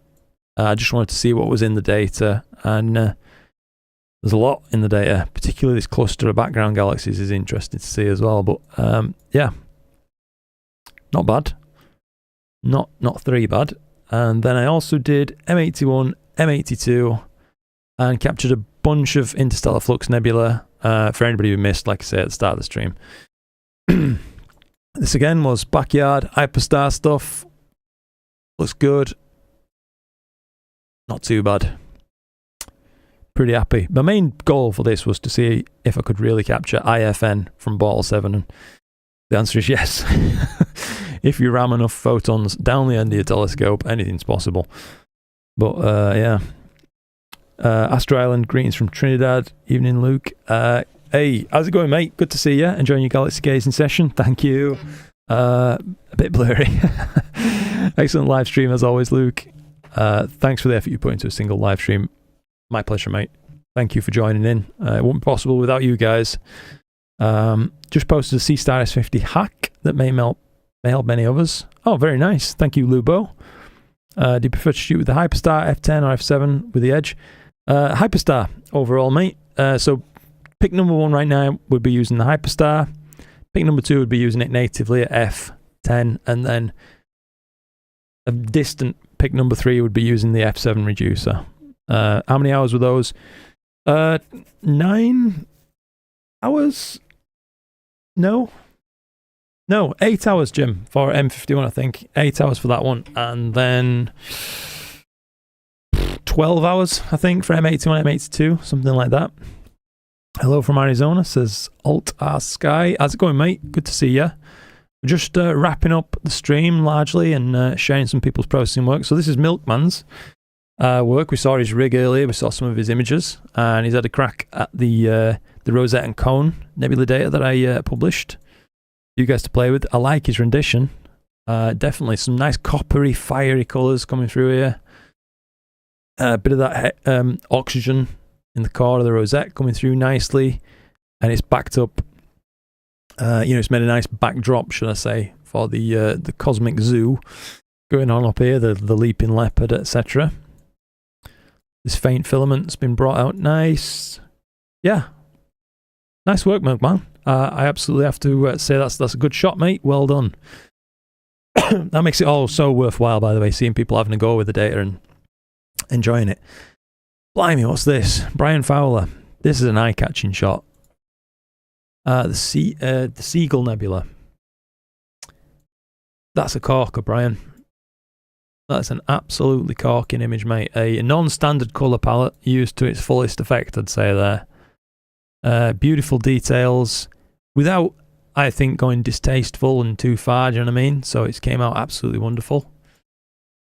Yeah, really nice. And I think the contrast to that colour palette shows up this little fleck of nebulosity up here as well, perhaps a planetary nebula or something like that. Perhaps nothing even to do with this thing, might be vastly different in terms of scale and distance, but it's folded into the overall image very nicely. That's an interesting shot. Very, very, very, very nice. How long is recommended on Star Cluster M68? Asks Travis Hall. Depends on your scope, mate, but star clusters, you can typically get good signal to noise ratios quite fast on them, so I'd prioritize quality rather than quantity on data for a star cluster. That's me. So if you can get a few really high quality hours, skim off any bad subs, any bad subs at all and just keep only the cream of the crop, you'll probably end up with your best image there. So Brian Fowler, by the way, again, another version of the seagull. I like this. He's allowed a little bit of magenta to creep through in the shot there, which again is non-standard. Typically you'd want to nuke that kind of thing out of your image, but I think if you're this good at processing, he's left that in for a reason. So you know, it's a decision, I think, at that point, rather than a missed opportunity or anything like that. And I'm on board with it. Yeah, like it. Really, it's just a terrific image. Marty Pinson, 2 days ago here, 585, 103 at native 700mm on an AM5, ball 5 skies, I just saw there. Loads of detail, mate. Well done for that. ASCAR 103, you're getting lots of interesting flecks of detail running throughout M51 right there. My feedback, if you want it, buddy, would be, it looks like your image is incredibly smooth and noise-free, so I think you could potentially push it a tiny bit further, if you so wish. But if you like the noise-free view, keep it as is. Yeah, nice shot. Maybe drop the background level just a touch as well, just as a side point. Are you shooting mono with the Hyperstar? I'm not, buddy, no. Just shooting, checking on it actually. Still playing up, playing funny beggars tonight is this rig. It won't guide well, but it is what it is. I'm not going to shed any tears all over it. M101 on that rig with the one-shot colour. M101 on this rig with a mono rig. Don't know what filter we're looking at right there, but it's certainly not luminance. There's a luminance sub. Yeah. Interesting to be imaging at two vastly different focal lengths, really. That's giving us such a different view, even with so similar cameras. Let me just open up Discord again. I'm going to have no voice left by tonight. I seem to have talked quite a lot. So this is the Heart Nebula in HOO, shot with the Redcat 51 ASI 183. MC Pro made use of an IDAS NBZ dual band. Very nice to see that, mate. Yeah, I like your processing on it. It's maybe a little bit salmon pink for my personal tastes, but in keeping with the softer colours of the rest of the palette of the overall image, I think it's perfectly valid. So yeah, that'd be my take on it. I think it's a pretty shot. Well done. Well done. With 120-second subs, the Galaxy is really bright for me. My subs 60 seconds, mate. They're 120 seconds on the SQA rig, the mini mono, and then 60 seconds on the Hyperstar. What's your sky conditions though, Edward? It could just look more stark if your background sky is darker than mine. So that's always worth consideration. Another one from Ram right here, 60 3-minute shots. Got ya. Divot every 2 lights. AM3, 533, and a 61-270. EDPH. Hard target, mate, for that setup. So I applaud you for having a crack at it. I think you've done all right there. Yeah. Cool shot. Nice, black point that you've selected as well. I'll give you that feedback too. But yeah, it's a very hard target, I think, for that kind of rig. So yeah, good on you for having a go. At least I think it's ball 4. Got you, yeah. So that will be that'll be majorly like the difference that you're seeing. Your background sky is going to be so much darker than mine, so the perceived contrast of the Galaxy is going to be far higher. 3 hours. What was this? Sorry again. I should have read a bit more. Alan Pabs Astro. 3 hours, one-shot colour data converted to SHO in Cyril. Finished in Infinity. Nice one, mate. Yeah, I can see it's probably been challenging data to work on as that, by the looks of it. But you've got a nice shot of your intended target with a non-standard colour palette. Like you've changed it from what it came out of the camera. So well done. Good stuff. We'll do just a couple more, guys, and then I'll have to crack on. What's my bottle sky? I'm in a low bottle 7, Edward. I can't really say for sure how the bottle scales, for want of a better term. I don't know whether it's like the Richter scale where it's orders of magnitude between each But I will say that I've been to a bottle 4 and it was truly night and day compared to my home here. But yeah, there's nothing wrong with it. I'm making it work from home, you know what I mean? Tariq, I am in Bortle, not to be mentioned. You're in Bortle, Voldemort. He who shall not be named.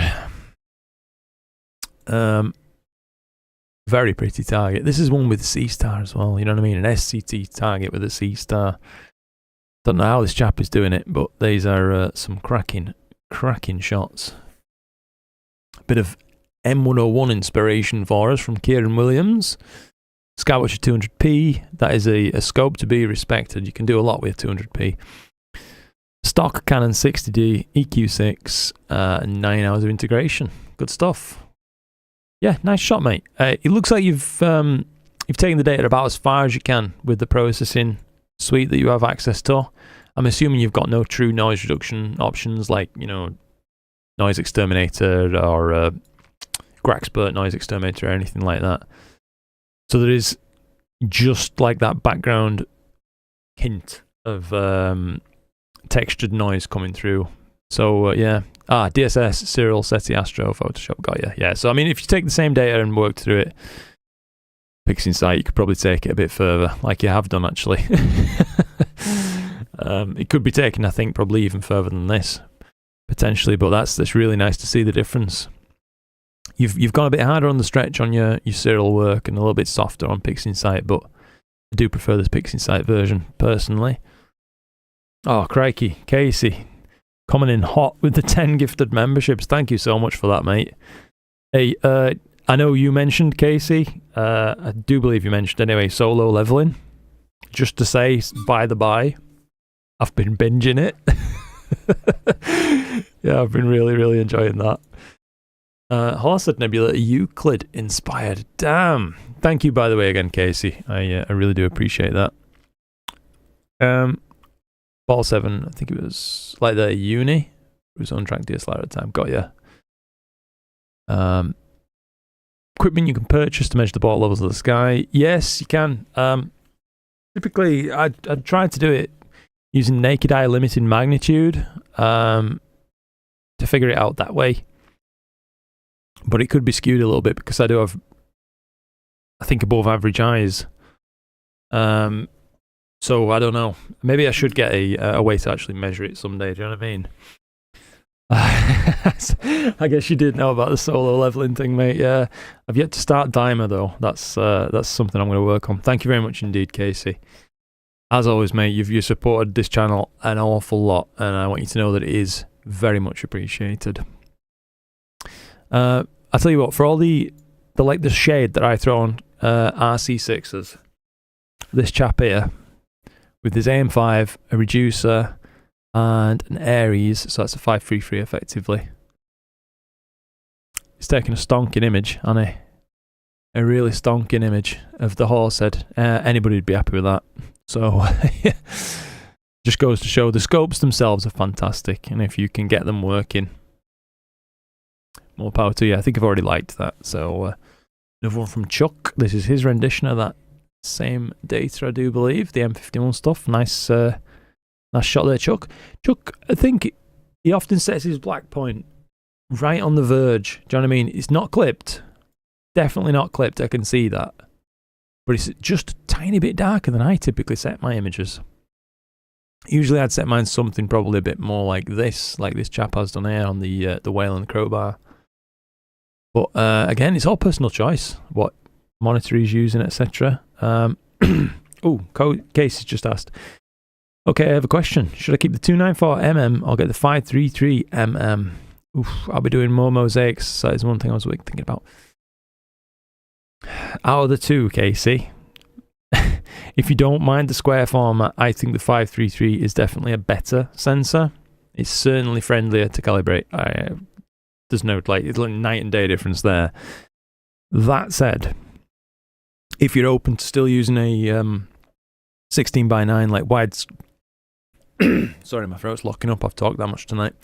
16:9 widescreen format sensor, Perhaps look at one of the new 585 monos though, as I think that's really is one of my favourite cameras. And if I were looking to invest again in mono, I'd probably get one of those. So yeah, the 533 is a beautiful camera. An IMX571 is also a beautiful camera. If you can stretch the budget to go with one of those, that's also a great option. But if you want something that's as good as anything on the market in terms of like per square millimeter of sensor area, it's just a smaller sensor. The 585 is just about unbeatable. So yeah. You've already got a 2600, got you. Yeah, that's a tough one then, Casey. So if you've already got a 2600 covered, I'd be tempted to dip my toes in the 585 pool, but yeah. Upload an image of M82 and my scope on Discord. We'll check that out, Steve, right before we wrap things up, mate? Absolutely. So I think we've largely caught up with many of the images now. I'm sorry if anybody's... It's been missed. This is a beautiful Centaurus, by the way. Let's just quickly check that. Cracking stuff. Yeah, that's a lovely image. There's going to be this data coming shortly for you, by the way. This M51 stuff. I had a problem with this, by the way. I'll just mention this for anybody who wants to upload stuff to Discord. Try to do it with a PNG. Someone gave me a really useful tip for this. I uploaded this as a JPEG and it got absolutely destrominated. It really, really did in terms of quality. So someone advised uploading future to Discord with PNGs. But yeah, there it is. So let's check out Steve's thing and then we will have to wrap things up. I'm ever so sorry to have to go right after such a kind show of support there as well, but I have overstayed. Tonight. I've been a bad lad. I think I'm going to end up getting slapped legs at the very least. Right, we wanted to look at your Astro gear. So, hey, Steve's gear. Let's have a look then, mate. Oh, cracking. Are you flying a drone there, Steve, so you can get that shot? Or have you just got a really, really tall friend to take it? All jokes aside, lovely setup, mate. Nice to see. That looks like a refractor mounted piggyback on an edge or something like that, an SCT. Nice stuff. Certainly a few counterweights in use to get that thing to balance. Appreciate it, mate. Nice lawn as well. Always got time for a good lawn. Lubo's triplet. So I'm assuming it's just like a never-ending trouble getting dew shields or something, Lubo. Is that right? In China. But yeah, there's your rig. I know you've mentioned that rig a fair bit, mate. Nice stuff. I'll give you guys appropriate love for those. And Steve said he'd posted an Astro image. Oh, we've had a few more submissions. We'll just try to quickly. Ed Holt Astro. EOS 60D. We are in the wrapping up phase very much though, guys, I have to say. On this one, JPEG's compressed the hell out of an image. Yeah, it seems like he double dips the compression though, Derek, because I saved them to my PC as a JPEG. So when I'm showing you like this shot, it's a JPEG, but it looks like damn good on my monitor. No problems. But if I look at that same image uploaded to Discord, absolutely shocking. You know what I mean? Oh yeah, so like I say, we're in the wrapping up phase. I will try to just have a look at the last few of these and then we'll have to get off. But yeah, Lunar and Planetary Rig C925, so that's what's taken this. Beautiful details, Ed. Absolutely beautiful details. A lot of craterlets visible as well in there. You'll love to see it. Good stuff. And the other one's Canon 60D modified, Skywatch 80D and a 085 reducer. Lovely shot like that. And another cracking M42. Love to see it. I will say, Ed, if you want some feedback, let me just open this image just ever so slightly. So this one's got a well set black point, slightly too dark in top right, but there's a slight purple tinge to the image, which I realise can be very, very hard to tackle when dealing with one-shot colour data that you're trying to turn into Hubble-style data. But I also notice it's very slightly prevalent on this too, so a slight purple hint coming through. So could be that if that looks, if you open this image and that looks grey to you, that region right there, let's say for example, if you're watching this, Ed, it could be that your monitor and my monitor's calibrations are different from one another, so could be worth having a look. I've tried to calibrate mine as accurate as possible, and it is a very good panel, so I think I've got it extremely close. But just one thing to check out. Hey, how's it going, Chuck? Good to see you, mate. We were just looking at some of your images actually.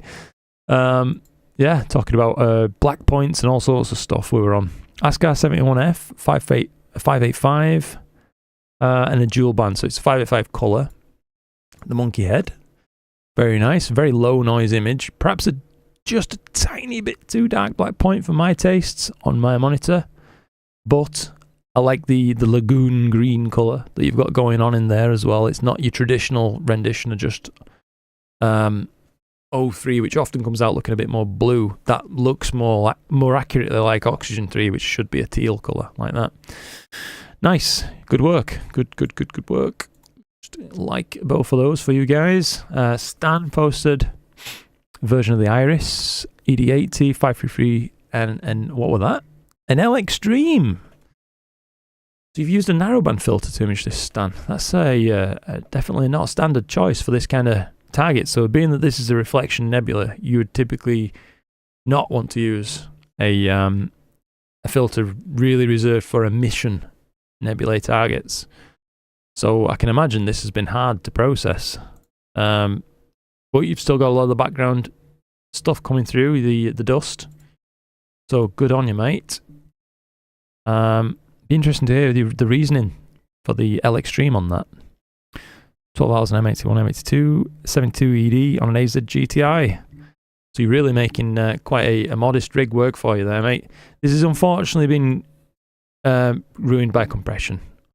Sad to say, but I like the framing, and if I just take what I can see at face value, it looks like you've controlled your colour in your galaxy as well too.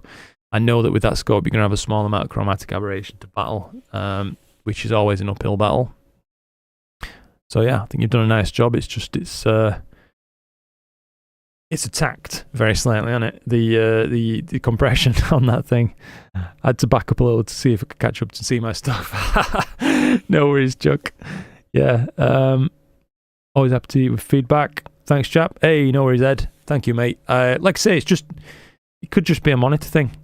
The key is, like, if it looks good for your monitor, don't change a damn thing. My word's not worth anything if that's how it is. So don't worry about it. But yeah, all I can say is that on mine there's just a slight tinge of purple to stuff overall. But it's still very pretty indeed, and good work. Absolutely, mate. Steve did say he'd posted a Cigar Galaxy M82. Nice stuff, Steve. I assume you've taken this with your SCT looking at this.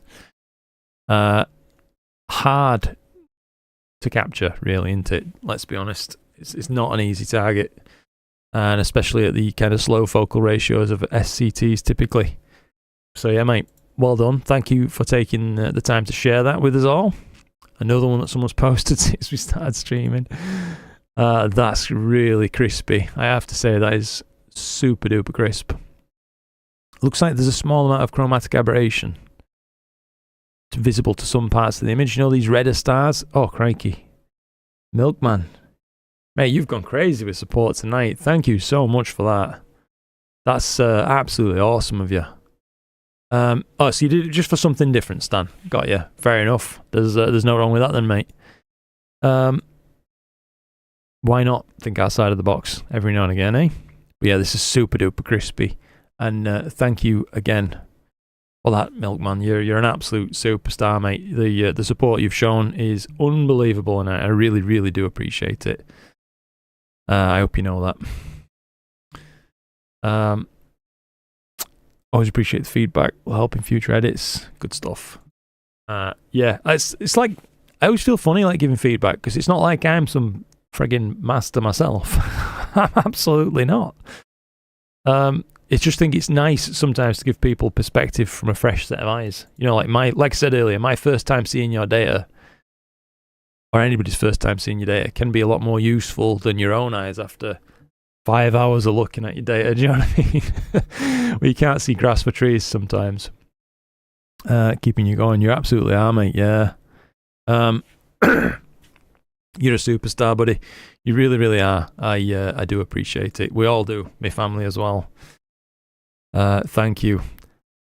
I nearly glossed over, by the way, this M42 with lots of surrounding dust. I think saying lots of surrounding dust is a bit of an understatement. It's absolutely enscorcelled in dust. Is that the correct word? Just, yeah, it's embedded in there so deeply. It also gives you a little bit of a perspective shift on this thing, where it looks like this is a bridge over this part of nebulosity, so you can almost see that the Running Man and Orion are like connected, if you like, through there, almost like it's a tunnel that you could fly through. I don't know if it's just me getting that. Maybe I've been looking at this screen too long. But yeah, it's a nice image, beautifully set black point. A lot of controllers going into that stretch. Lovely stuff. An M101 right there for the C-Star. 15 hours processing pics in sight. Good stuff, mate. C-Star putting in a strong showing once again. Yun, hello from Japan. How's it going, mate? Good to see you. We are just wrapping up, unfortunately. No one ever stops learning. Best way to learn is to teach. That's very interesting perspective you offer there, mate. I do appreciate that. A Horsed Nebula, FRA 600, 2600 mm Pro, AM5. So the black point is crushed on this image. That's fair to say, but I assume he's had to deal with some form of runoff gradient, perhaps. This might have been the easiest way to deal with it. I don't know. But it looks like good data otherwise. Alnitak is well controlled, which is a challenge in and of itself. There appears to have been some small amount of artifacting around some of the stars in the image. I don't know if you can see that little clipping region right there of different colours off to one side. I don't know. Interesting to see. Very pretty image overall, but like I say, I'm trying to offer useful feedback where I can. Oh, crikey. Derry, thank you so much for that, mate. That's really kind from you as well. You've been absolute superstars tonight, guys. I am going to have to know when to stop, though, I guess. So this is the last image, and then we're caught up. Liberty Astro UK. Beautiful rosette to finish right there. What can you say? Nice shot. There's if you want some feedback on it, something's happened in your processing that's made some of these stars have street lamps beneath them. So I don't know if you can see that coming through on the stream, but there are small cones of light underneath a lot of these smaller stars, and the stars have been over reduced. So I'm going to assume, you know what they say about assumptions to make an ass out of you and me, but I will assume on this point there is perhaps used topaz to sharpen this, which sometimes goes a bit too far with star sizes. I've stopped using topaz long since. I still like it for terrestrial imagery. It's bloody magic for that, but for astro work, I've shifted over entirely now to the XTerminator tools, simply because of stuff like this. You know, it can invent things that aren't there. Hallucinations, as we put it. But if we take the image in the context it's offered, like this, it's very, very pretty, and it's taken the data nice and far. So we'll finish on a high note with that. Have a great night, Luke. Thank you. Fantastic stream. Love it. Thank you, mate. Thank you. God, I feel like an old tree or something that's creaking away.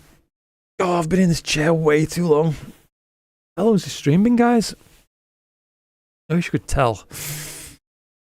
Really sorry about that, but yeah, it's been a pleasure. We have had a good one overall. This is still plugging away, gathering some data. We're live stacking.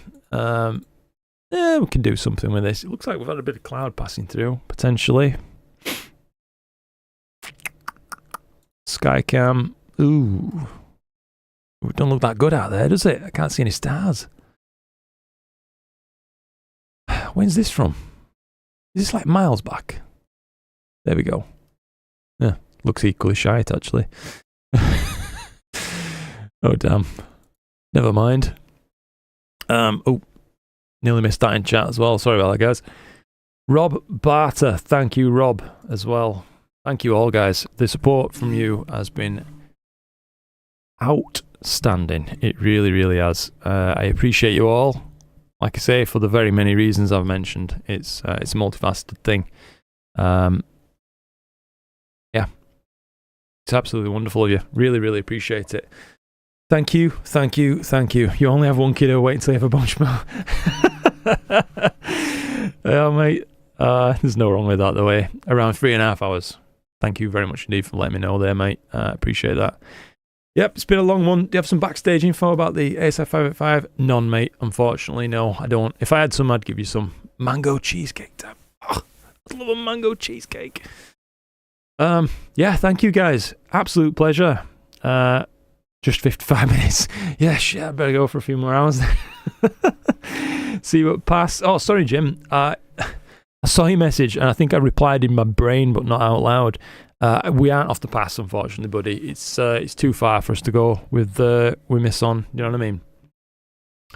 But maybe we'll see you next year. If you are off, I hope you have a cracking time, though. You and Joan. It would have been a pleasure to see you there, as always, buddy. So yeah, thanks very much, guys. Getting there, not enough hours. True, Chris, mate. Yeah, we're just wrapping up, unfortunately, Chris. But Practical Astronomy Show. Sorry, using a little acronym there, but yeah, it's the Practical Astronomy Show. It's a show here in the UK. Happens every year. Yeah, brilliant. Thanks very much, guys. It's been a pleasure. Much love to you all. Thank you for sharing your evening with me, and for all your support. I greatly appreciate it. I really, really, really, really, hand on heart, I hope you know that I do appreciate it. It means a lot that you'd reach out and help me like that. So thank you. Let's wrap it up and have a good session from here on out, hopefully. Look after yourselves, guys. See you all later on, and clear skies with